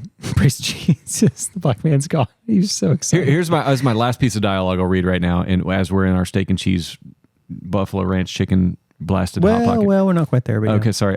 It's and this is kind of the epitome of like Ryan Phillippe and what I don't buy about him, and kind of how this movie's just really on the nose. But I enjoyed the exchange nonetheless. It was. So I assume you've come here to make arrangements. And Ryan Phillippe's like, some other time. And she's like, excuse me? And he's like, I'm not in the mood. And she's like, I want to fuck. And he goes, and I don't. And he walks out. This is a scene in this movie. Yeah. Do you pretty remember good. that? Oh, I do. I want to. Yeah. No, it's not. Can we talk about? No, we'll make this the real chicken bacon ranch. The fact how just utterly absurd and ridiculous is it that there's like an article in 17 magazine about the girl that Phillippe's going after. And the whole angle, the most unrealistic part of it is that the whole angle of the article is chastity. It's not Christianity Today. It's 17 magazine. Like they would never put that article in there. Ever. It doesn't belong in there. It does not. It's like that would be the most. As a resident writer, I feel like Unread. you're the most expert opinion on Well, I this. feel like that would turn off the target audience of that It's magazine. literally the That opposite. magazine is people who are reading it going, I want to fuck. And then they get to turn to the centerfold and it's like, here's why you should save yourself. Yeah, it just the simple fact that there's this random girl has a full spread. She's not even in this famous. she's just not a even right. She's rando not famous. from Middle America. Where's she from? Like Oklahoma or something? Or I don't remember where she's from, but she's from Sweet like Home, Arkansas Alabama. or something. Well, not quite, but They must have really been just. It must have Reese been a dry Witherspoon. summer. Yes. Not a lot of stories. no, for I 17. got the reference. She's from a far off place. Yep. Ooh, that's a deep cut. Yeah. Did you get that reference? Ooh. Probably not. I'll finish my own bracket. Maybe next tonight. Brian's Corner. I'll give you the results of the bracket next week. Parts unknown. Okay. I thought Sebastian was a great name for this character. Just because it's just such a. It just sounds like the name of a rich It's perfect. kid, Yeah. just douchebag from the 90s. And you can know? draw it out. You can say Sebastian. If you want. Sebastian. Yeah, I know. It sounds so right. But Do you think here's- they're pulling from that old school, the source material? Like I the do not know. Yeah, Traditional I wonder naming? is that a name? I wonder if that's a name. It's from got the to be, original right? book. Yeah. I do not know. But here's my quick question for you guys. Throw out what would be another great name for that character? Just a first name, like a really Brad. Colin. I almost said one, but it was going to get me in trouble. Let me think of a different one. God, I don't even know what that Deep cuts. We don't even know. How about Chandler? Chandler. That's not bad. I don't like that. How about Humphrey? How about, oh shit, I just had it. Bogard. Chauncey. Chauncey. Pretty much anything Made from myself laugh way too hard on that. what is the fucking name of the movie? See, I'm not the Pride only and one that can't remember. Prejudice. Sure. Yeah, Pretty much there. anything Yes. from there. Fauntleroy. Yeah, anything. Yeah. Ferdinand. Yeah. So, anyways, I just thought that was a great name. Hugh. So, yeah, Hugh. Hubert. Okay. Garlic, buttery crust. pepperoni. We've done a lot of pepperoni tonight, but this one's with the garlic buttery crust. So we're going to talk about the title. What do we think of the title of this movie? Is it a good title? Is it a strong title? Is it a weak title? I like Dangerous Liaisons better, even though it's kind of a tongue twister. It sticks with you more, but I think that Cruel Intentions is just perfect enough to where it's not too corny, but it's also not too like esoteric. Like, what the hell's a liaison? What am I at, like a university? That's a little bit harder to quickly catch on to. But Dangerous, when I hear like Dangerous Minds, that's a great movie title. It's one of the best movie titles ever. So Dangerous, I love. But Cruel Intentions, I approve. I think it's good. I think Kiss and Tell is really good though. Cruel Intentions, I think, is Cruel Intentions. strong. Kind of rolls off because memorable. Yeah. It's easy. It's still provocative enough. Yeah. Dare we go ranch blasted? Oh my God. I can't wait to hear what the content of Ranch Blasted is. What do we want it to be? What do we want to get ranch blasted? How about the kissing? I need that I mean, soundbite from Ben last I episode. feel like Ranch Blasted has to be like the best one. Yeah. Can you get that But sound? more than one could be ranch Can we blasted. pull that soundbite out of the last episode? Oh, you can have chili cheese ranch blasted. You can have pepperoni pizza ranch blasted. That's a combo, man. We're gonna ranch blast this meatball mozzarella. Oh my God. That sounds not? actually really good. Why not? I'm That sorry, guys. actually I'm not a sounds ranch guy great. myself. I'm sorry. You're from I know Indiana. I know Wait. that's an Indiana Midwest thing, just to dip everything in ranch, but I'm not behind it. I can't do it. I thought Ranch Blasted was so perfect and it just kind of fell apart.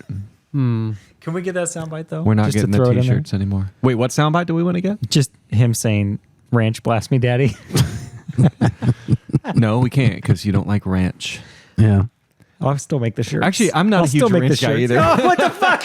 Wow. Jeez. You guys are both Cool Ranch wrong. chips, but Well, I guys. don't love ranch dressing. Yes. I'm so yes. with you. All right. Yeah. All right. So with all right. you. All right. All right, guys. Okay, let's get us back on track here.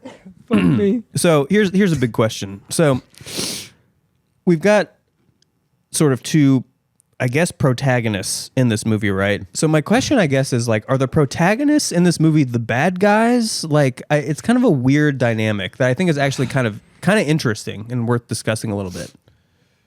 So we're talking about Annette and Sebastian as the protagonists, correct? No. Antagonist. I'm talking about Kathryn. Oh, did you say antagonist or protagonist? Protagonist. protagonist. So I'm saying they're kind of like they're clearly the two sort of main characters, I guess I would say. okay.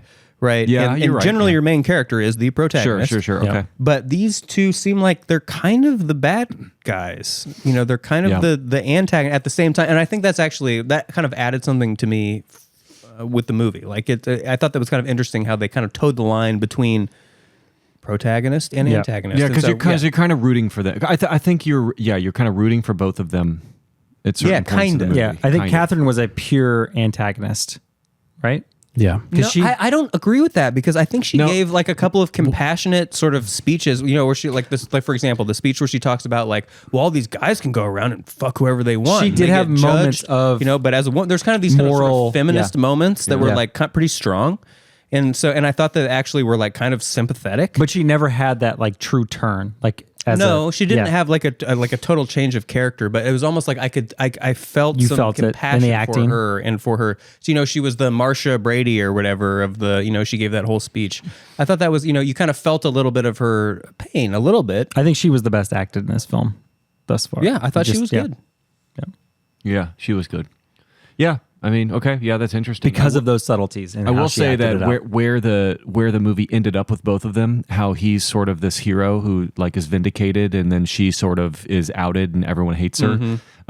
They're both the same exact people, and they're both as unlikable as people. I And agree We've with talked that. about that being unearned, but it was just very unrealistic how all of a sudden he's this changed person. I don't buy that. I agree with you. It was very unfair how that Yeah. sort of all transpired at the end. Can we talk about her little crucifix cocaine device? Yeah, totally. That was like the one thing I remembered about this What's movie. the better? I bought one immediately after seeing this movie. Good. Yeah. You should use it. As a young teen. What's the best trinket that hides cocaine in a movie? Old boy's watch on the saint or her crucifix? Oh, I forgot about that. That's a good one. Yeah, I mean one the of my- crucifix. it's one of my favorites The right there. crucifix is just so provocative. Yeah. you know, it's like that's why I think it's so interesting and I love it because Yeah. it's just such a antithesis of it's a crucifix and fucking drugs. You know, it's just I don't know. The other side of the coin is: have you ever seen someone do cocaine? Yes. I mean, in a movie. I'm No. not talking about real life. Oh, You know, in in a movie. Are we, yes. are we familiar? Totally in a movie. We're familiar Totally. with what cocaine does to you, right? Yeah. Was she snorting cocaine or NyQuil? Because she was like get mellower after. It was kind of strange. I took it as like she does so much coke that like she needs it to even out, and so she's like maybe she's Yeah, so you're probably high right. strung that calms in the her diary down. too. He Jesus. wrote like coke problem. I noticed too. So Yeah. okay, yeah. Yep. Okay. Ham and cheese. Did we do ham and cheese yet? No, of course not. Pretty simple. no. Ham and cheese. Well, let's keep it a nice ham and cheese. This is a kind of a subtle detail, but I thought this was actually I just really liked this. And I'm sure it was intentional, but the pool scene, right, where Phillippe kind of convinces Reese Witherspoon to kind of come in for a swim. Mm-hmm. And they're kind of, right when they get in the pool, the way that she's kind of sitting in the middle of the pool and the way he's circling her. Do you ever notice that? He's circling her like a shark. Yeah, he is circling her, isn't he? Like she's prey. And he's still fully nude, Yeah. right? No, I think he put on his bathing suit. No, Did he put on his Okay. no, because remember he's like, turn around, I need to put on my bathing suit after I he assumed very he did not. purposefully shows her his buttocks. So yeah, I just thought the kind of the shark in the pool, I just thought that was like a cool, just a nice little subtle thing. I really always thought he was fully nude, and then she was in this full coverage, one piece kind of thing. It was like he the was, perfect but remember dichotomy. she walks in, Yeah. he's Yep. butt naked, and he's like, give me a second to put on my suit. I just thought he took the robe off and jumped in. I think he puts I the could be suit wrong. on. Yeah. All And right. then she pulls an Elaine and goes, "It shrinks." So, Gris, this one's for you. This Oh, one's for God. you. Do you have Okay. any watches in this movie that you noticed? Because I noticed one, and I want to say that it was a pocket watch, I didn't notice a single one. and he busts it out right before he goes in to kind of break up the party with Pacey and the quarterback.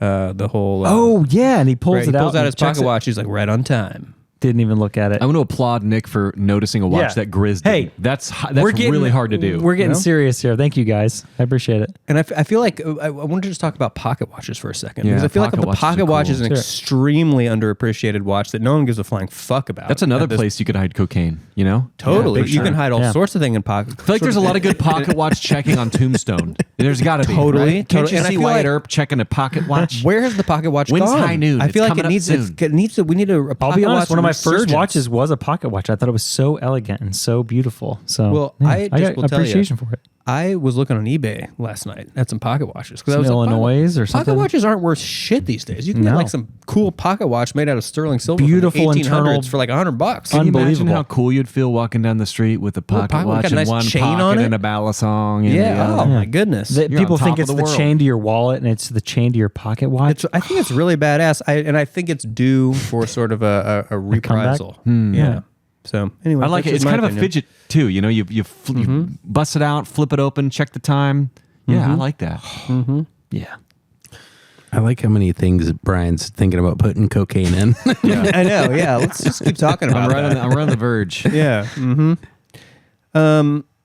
Okay. Steak nacho, maybe. Well, this is kind of a two-parter. First of all, the sort of the homophobia in this movie was just kind of Yeah. very sort of Unfortunate. of the That's time. problematic. You Very know, of the it's- time, yeah. it just is. This would not play at all like today. But it'd be Like the- very easy to strip that out of the movie today. Yeah. In today's It day. would, Absolutely. but just the immense shame, you know, that the quarterback had for being gay, and it's just interesting how things have evolved so It's much, so in such a- quickly. so quickly, So in such a quickly. short period of time. So yeah, very very different time. I also thought it was interesting, you know, I actually thought this was kind of funny when he was blackmailing the quarterback and he was like giving that speech on the beach to Reese Witherspoon to like try and convince him of what great character Ryan Phillippe had. yeah, And yeah. he's like he's really dedicated to achieving his goals, and it was like a sitcom. And He's a very driven man. He's always had my back, you know, and he always gives 110%. Like it was like all these like platitudes that it was like you would Sports hear about analogies, like a manager like saying about an employee. You know, he's like he gives 110%. So anyways, that was bad acting, that was bad writing, but also kind of funny. Okay. What's up next? Chili cheesesteak. Just got to call out this quote from Mr. Phillippe. Email is for geeks and pedos. Yeah, that's funny. That's funny. It's like how they say Instagram Reels is for boomers nowadays. But pedophiles is for email. Jeez. In 1999, Gosh. Email? Like, what? I guess that's what Mr. Phillippe thought. It was, I don't know, man. Anyway. I mean, we weren't, you guys, I know we live and die by email now, but we weren't using email in 1999. I mean, think about it. I was a senior in high school. I had email, but I'm not using it for, like, if I'm actually using email for like productive things, I'm either a geek or a whatever. Okay. The Cecile orgasm speech. What is this? Beef taco. Perfect. No notes. Great timing. Great timing. What is it? Oh man, I've conflated the two in my mind now, and I cannot I can't extricate the one from the other. Fuck me. God. I'm sorry. God damn it. Sorry, Grandma. I'm sorry. I'm so sorry. Why do you keep bringing up your grandma? Because she's just a sweet old lady, and I don't. She doesn't deserve this. She doesn't deserve this at all. Did we cover that beef taco? I feel like. Yes, maybe. No, we didn't. Well, there was a whole speech, and it was kind of like about Cecile's first. She's like trying to explain it. She's like, it was like an explosion. Yeah, and it just kind of sounded like, once again, like a very immature, Like no one exists that is this. very weird person trying to explain that sensation. So, And then SMG's like, oh, let me tell you. That was an orgasm. Explain this to you. yeah. I also love how Cecile just kind of like we've already touched on this a little bit, but like she kind of just becomes like this like big slut like overnight, Feral, like in like just 10 minutes. She goes from like describing an orgasm in like the most rudimentary childish to asking way for it, desiring it to immediately. being like, "Want a BJ?" I mean, Like, when you yeah. discover your 10 special minutes purpose, later. you're raring. That's her special purpose. It was just I don't know. It all struck me as a little weird, but I Anyway. I think that's kind of how it works in life. You're all of a sudden, that's all you can think about. Maybe. Yeah. Okay. Here's a quote. Just a quick chili cheesesteak. A quote that I thought was actually, this is maybe my favorite quote in the movie. Like seriously, I really loved when Reese Witherspoon was talking to Phillippe, and she said, "I don't trust myself with you." I thought that was a really good line for a lot of reasons. It matches her character. Yeah. It matched her character, and I thought that was just like kind of a compelling thought. It's like because it kind of in so few words, it kind of explains like she really likes him. She really wants to be with him, but she kind of can't be because she doesn't trust herself. I think that's kind of a powerful line. I just thought that was good. Yeah, I can get on board with that. Yeah. So here's one of the things that I think this movie really had going for it. Getting I want hands out, I'm nervous. but yes, I'm gesticulating right now. Good. Because I thought this was a kind of something that this movie was part of the reason this movie made so much fucking money. Okay. This movie, every single person, man or woman, gay, straight, whatever, everyone in this movie had something to sort of salivate over. Does that make sense? Right? You had the gay guys. They had something to desire, to want. Right. Every single person, doesn't matter what your orientation is, what your sexual identity is. I kind of felt like this movie kind of had something for everyone. And I thought that probably added to its kind of sort of mass appeal. Yeah, I think back to the whole theme that I was talking about was like just power and control. Whether you were giving control or giving power to someone else because you got blackmailed or whatever it is, or you were trying to take control from someone else. I think that's a powerful thing, whether you're giving it or receiving it. I think it's just one of those things that I thought was very intriguing and very enticing about this movie. It kept me very engaged and very intrigued by the characters and where they were going to go with it. Yeah. So yeah, I agree. All right, now here's a real ranch blaster for you. We're gonna go. It's a white meat chicken bacon ranch blasted. I think is what we're gonna go with here. So we're gonna get serious and we're gonna talk sex scene. Okay. Because I thought what was kind of interesting about this movie was there for being such a sort of a provocative sexual movie. There wasn't much sex, and there really wasn't hardly any nudity. Was there any nudity? Well, I guess we saw Philippe's butt. Yeah, that was it. That was pretty much it. Well, we finally kind of at the climax, I would say. That was probably the climax of the movie. We get to this sex scene, and I'm just going to be honest with you guys. Like, I thought it was like really kind of great. It was very good. Like, it was like that Counting Crows song, that Colorblind was just a beautiful song. it was like kind of powerful. It wasn't quite Enemy at the Gates, but it was really good. It was backlit. They were sweaty. And I loved how they didn't show any kind of nudity. I didn't need it because it was love. They were making love. They weren't fucking. It was making love. It was tasteful. I think we needed nudity elsewhere. But I don't think we needed it in that scene. And I thought that scene was really well done and it was passionate. And yeah, it was a good scene. I thought it was probably the best scene of the movie. And this is coming from someone who doesn't really care about kissing really all that much. I know you don't care about kissing, but none of us do. None of us do. It was. Do we have don't care about kissing score? Because remember you had that. Yeah, I mean, I had in this one, the IDCAK score. It's going to be probably like a 9. Wow. Yeah, it's gonna be 9 because there were so many kissing scenes in this movie, and there were so many different kinds of kisses. I think there were 10 kisses in the movie, and there were ones from like somebody trying to kiss somebody. Because every time they came on, I was like, "This again? Kissing." Right? I got to document this." But no, it was pretty good. And then I got to say, like the kiss, The kiss. It's hot. We may as well just get to that. Let's talk just about right that. now. It was and that was a big deal at the time. Like I remember that being like a thing. Yeah. Right. Back in the late 90s, like the kiss from this movie, and it was sloppy. It was sloppy, and they're in a park. Right. They're Broad in public. daylight. Yep. And she sits there and describes to her what she's about to do. And as a 17-year-old, you're like, Tell me more. surely not. And then they do it, and you're like, oh. In a public park? And then you got the little Lady and the Tramp. That's what I call the spittle. And I mean that was a kiss for the ages. It was. It was memorable. So, anyways, to circle back, I thought that scene, iconic scene, everyone remembers it.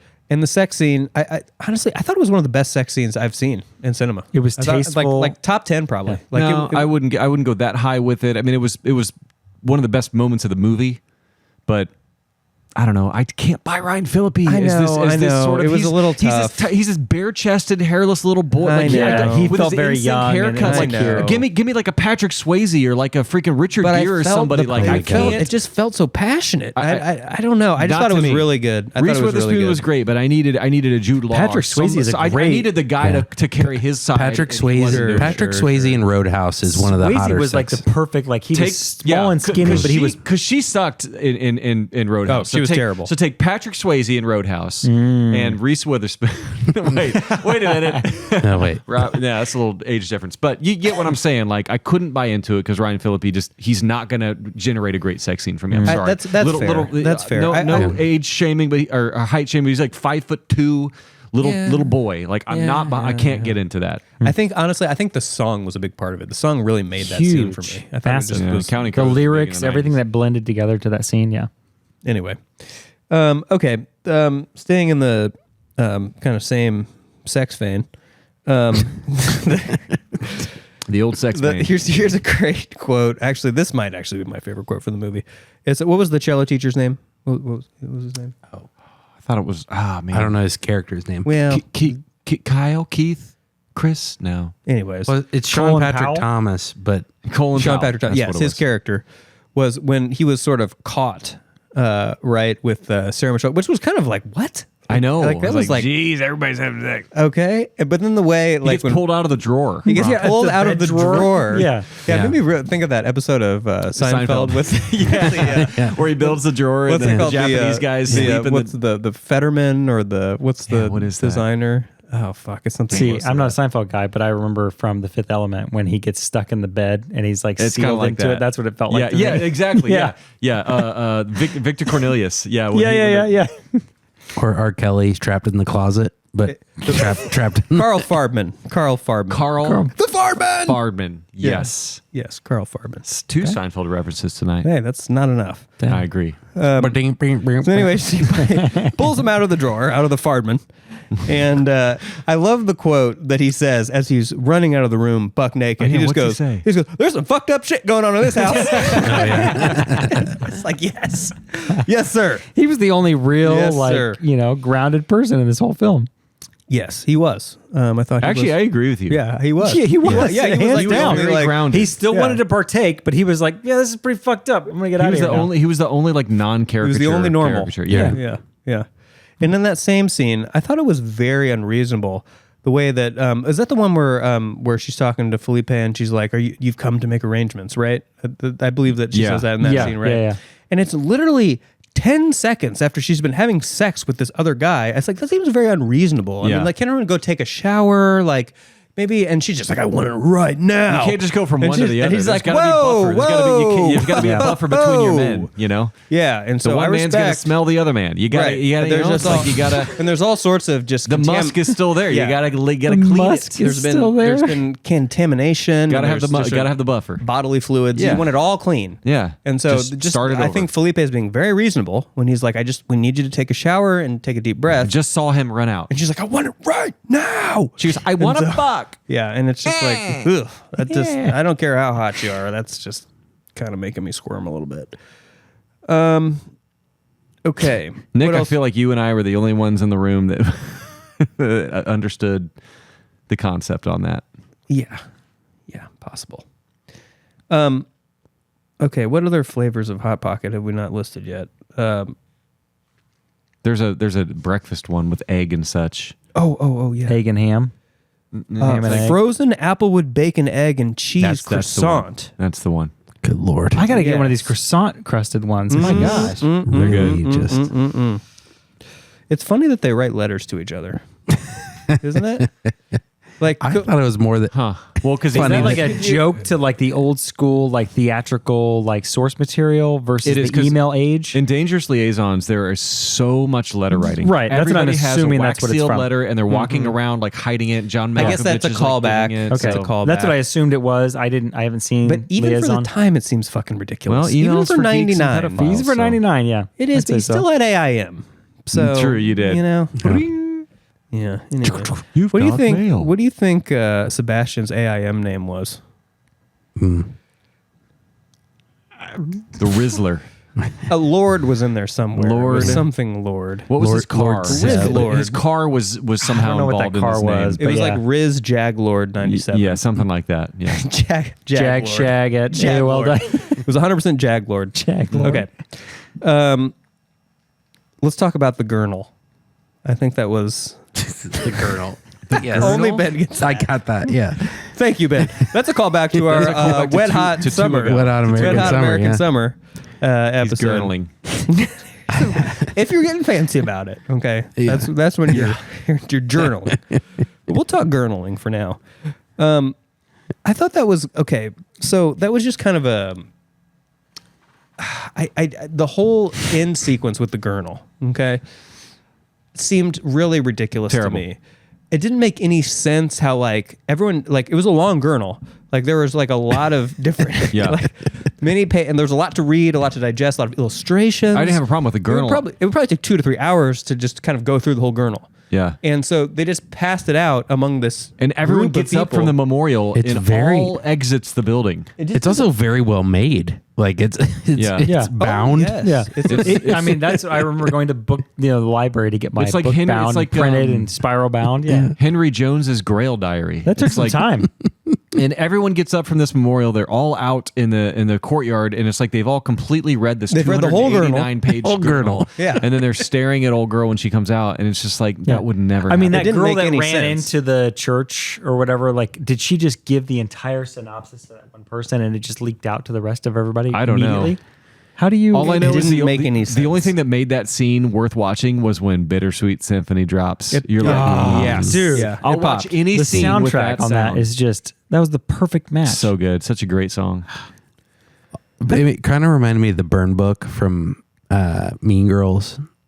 Yeah, a little You bit. know? Did anybody catch the 3 different characters that did the slow shaking their head in disappointment? No. Like the random girl in the audience just going like, and then the other guy or right next to him goes, and then the dad breaks open the cocaine cross and he's like, yeah. No, I they didn't. just email Were they all the three of same them. face It was just expressions? one after another after That's another. great. It was just like, I'm so disappointed. We've got to make sure everyone knows Yeah. that we're disappointed in this bro. Yeah, That was great for the audio. it was. You're like, No, it's for video. Come on now, It's You're good. video, yeah. You got to think, Ben. 3D chess. So I don't think we've done the meatballs and mozzarella with the garlic buttery crust. No, for sure not. Let's do it now. Going to the grocery So right after I this just wrote to buy. LOL hit by a cab. Like, Oh my god! it's like who hasn't been hit by a cab in New York City? Do you And notice it's like that he I have been. Yes. he Right. runs out. He pushes her out of the way, and he kind of has to run back in front of the cab to get it's hit. very, Like, you're very not. bad. That's not happening. It's very bad. This took a lot of points off for me. I recall like watching this when I was younger and him dying immediately. I thought he died immediately when in Recall. And then I watched this and he was still alive and he had that weird hesitation Yeah, before had he to say got his hit. last line, yeah. And then he had to say, I love you or whatever it was. And it's just like, I wish he would have died immediately. Yeah. I don't know why I had that memory. It took a lot of points off. Yeah, for me. it was a little weird. Yeah. Could have been done better, but it is what it is. No big deal. Yeah. No big deal. Did we find it funny at all that, right after he died and kind of Reese Witherspoon is sort of taking off in his Jag, right? And the Gurnal is riding shotgun with her Yeah. in the front seat. Just and sitting I was there. just like, how is it not strapped in? She should have. It's a highway. It's a convertible. It's a That thing's gonna convertible. go flying out of the window. That The thing, the Gurnal pages is are flying gone. all I mean, over that's the a place. very thick bounded leather book. I don't know. Have you ever driven on a convertible on the highway, man? It's all flying out. Oh, I guess It's all not. actually No. flying I don't out. think I've ever You know. been in a convertible. Yeah, anything that's loose. I don't care. It's flying out. Ever. Anyways, so I if she like would- the bookends of that, though. I just thought it would have been funny if she had like a seatbelt on the Gurnal.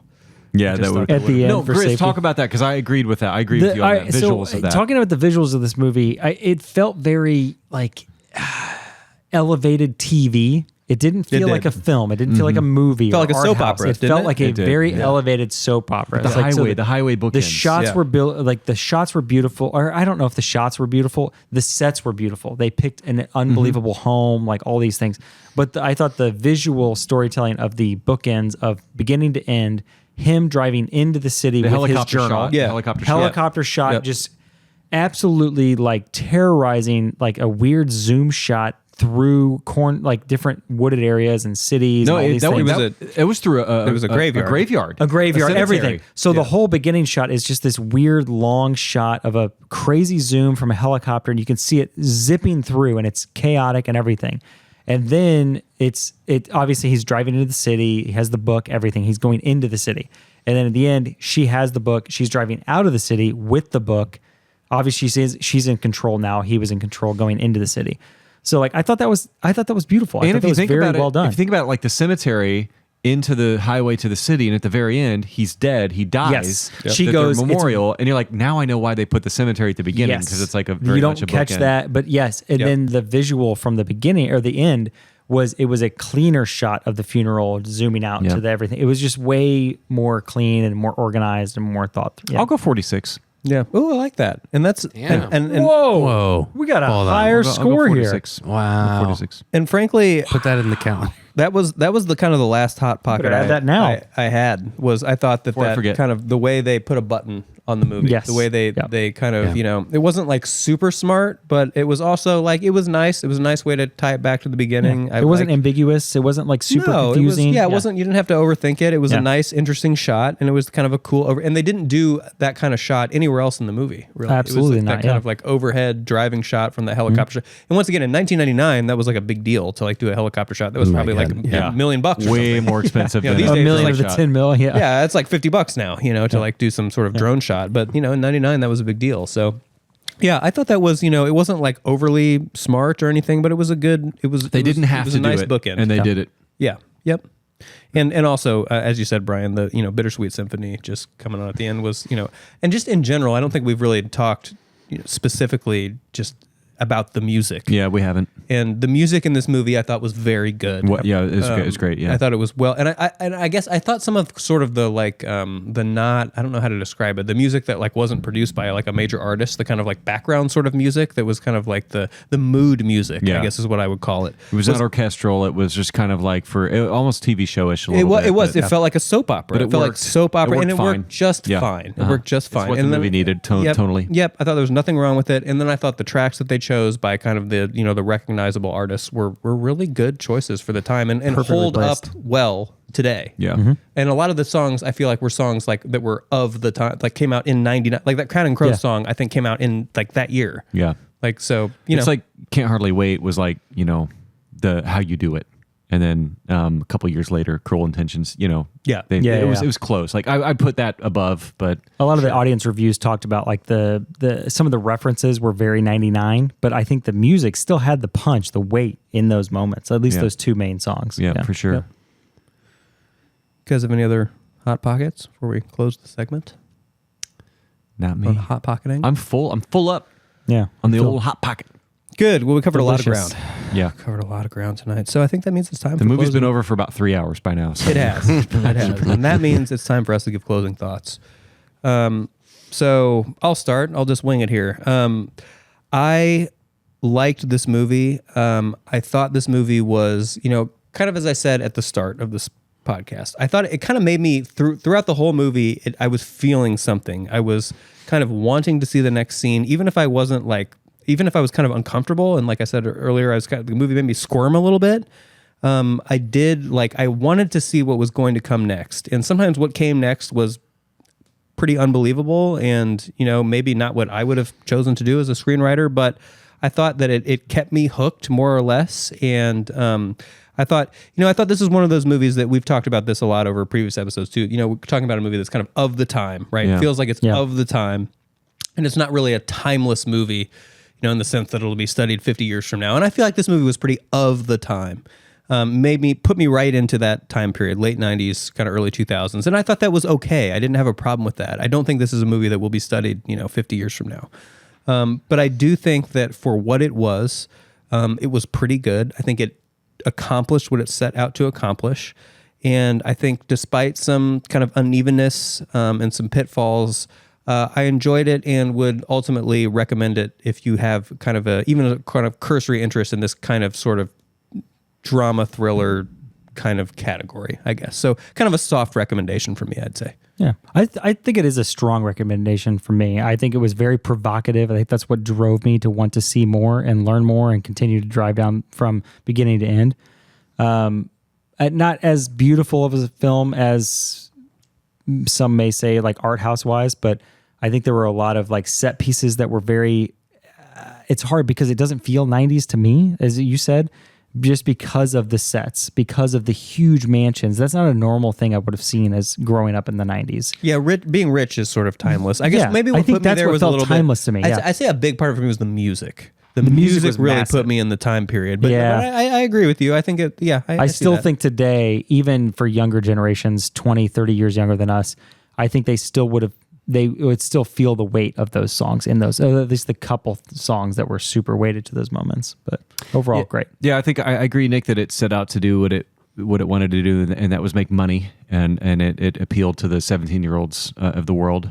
And I just don't ultimately think it was a movie that was made for me. And I think most movies are made for me because I'll watch pretty much any movie, but there's few movies that are just made for a very specific group of people for a very specific reason, and this one was one of those. And so I can appreciate it for the entertainment value, for Selma Blair being pushed off the bed. That's hilarious.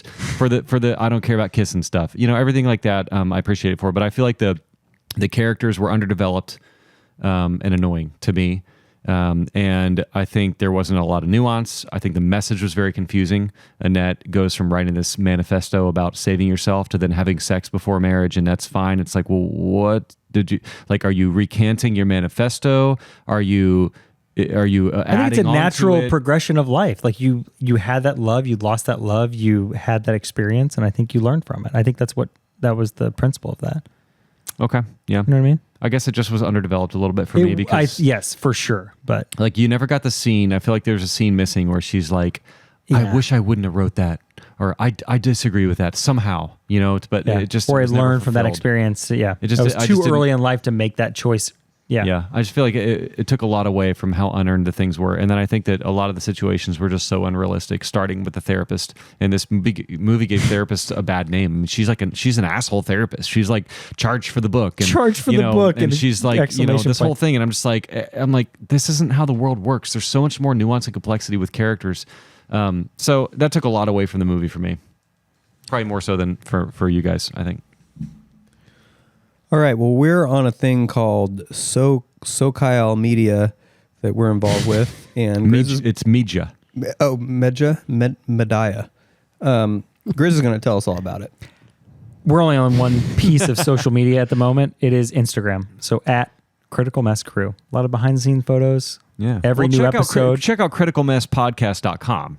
Oh, yeah, Guys. that's right. There's more there now than there was last time. And there's going to be more coming soon. So you can catch us on the gram or on the World Wide Web. And also a third one. What? Critical Mass Podcast on YouTube. On YouTube? What? Uh-huh. I thought you were going to say CompuServe. Is it still recording us? It is. Yeah. We're going to be on YouTube. Maybe. Our camera worked. We fixed it. Check us out on Maybe. YouTube. You can see us sit here and talk. Yeah. At Critical Mess Podcast. I don't know if that's what it is, but That's I what it believe is. you. That's what it is. Yes. YouTube.com/Critical Mess Podcast. A lot of things. We're everywhere now. Also, please like and subscribe to all of our just audio channels. Please leave comments. Yeah, leave a comment. Spotify, You guys Apple, have always everything. wanted to do this. Ready? You guys leave a comment down below. Okay, yeah. Cut that bullshit. No, but we do need comments. We need people to review it. helps drive more It helps traffic to drive the more page. traffic to us. Every everything. comment we get, we'll take a shot for each one before Of the Jepson episode. Malort. Of Jepson Oh my Malort. God. I wish you wouldn't have Leave a said comment. that. I wish you would not have said that. Y'all are gonna die. We didn't say we do it on camera. We'll do it. Try us. Anyway. Okay, well, we're always threatening to do another episode, and we will, and that'll be episode 40. Oh my gosh, 40. Lordy, 40. Lordy, we are 40. Holy. Almost 40. What are we doing? I forgot what we decided. We're going to do... Oh, man. Really? Are my notes correct here? Do you remember? My notes? Yeah. Yeah, I've got a note here. My notes. I've got a note here in my notebook. The note here in my I notebook. can't wait for this one. Yes. Yeah. We're going to do the notebook. The notebook. Oh. The notebook. Yeah. Yep. Can't wait. And yeah, I've got nothing positive to say. All right, ladies, let's do this. The Notebook. Here we go. Yeah, notebook is what we're right. doing next time, episode 40. Join us then. Let's and just start now. Let's just roll right into our next episode right now. Starting now. Gris, Turn it what's on. your just kidding. Nope, we'll see you then. Later. See ya.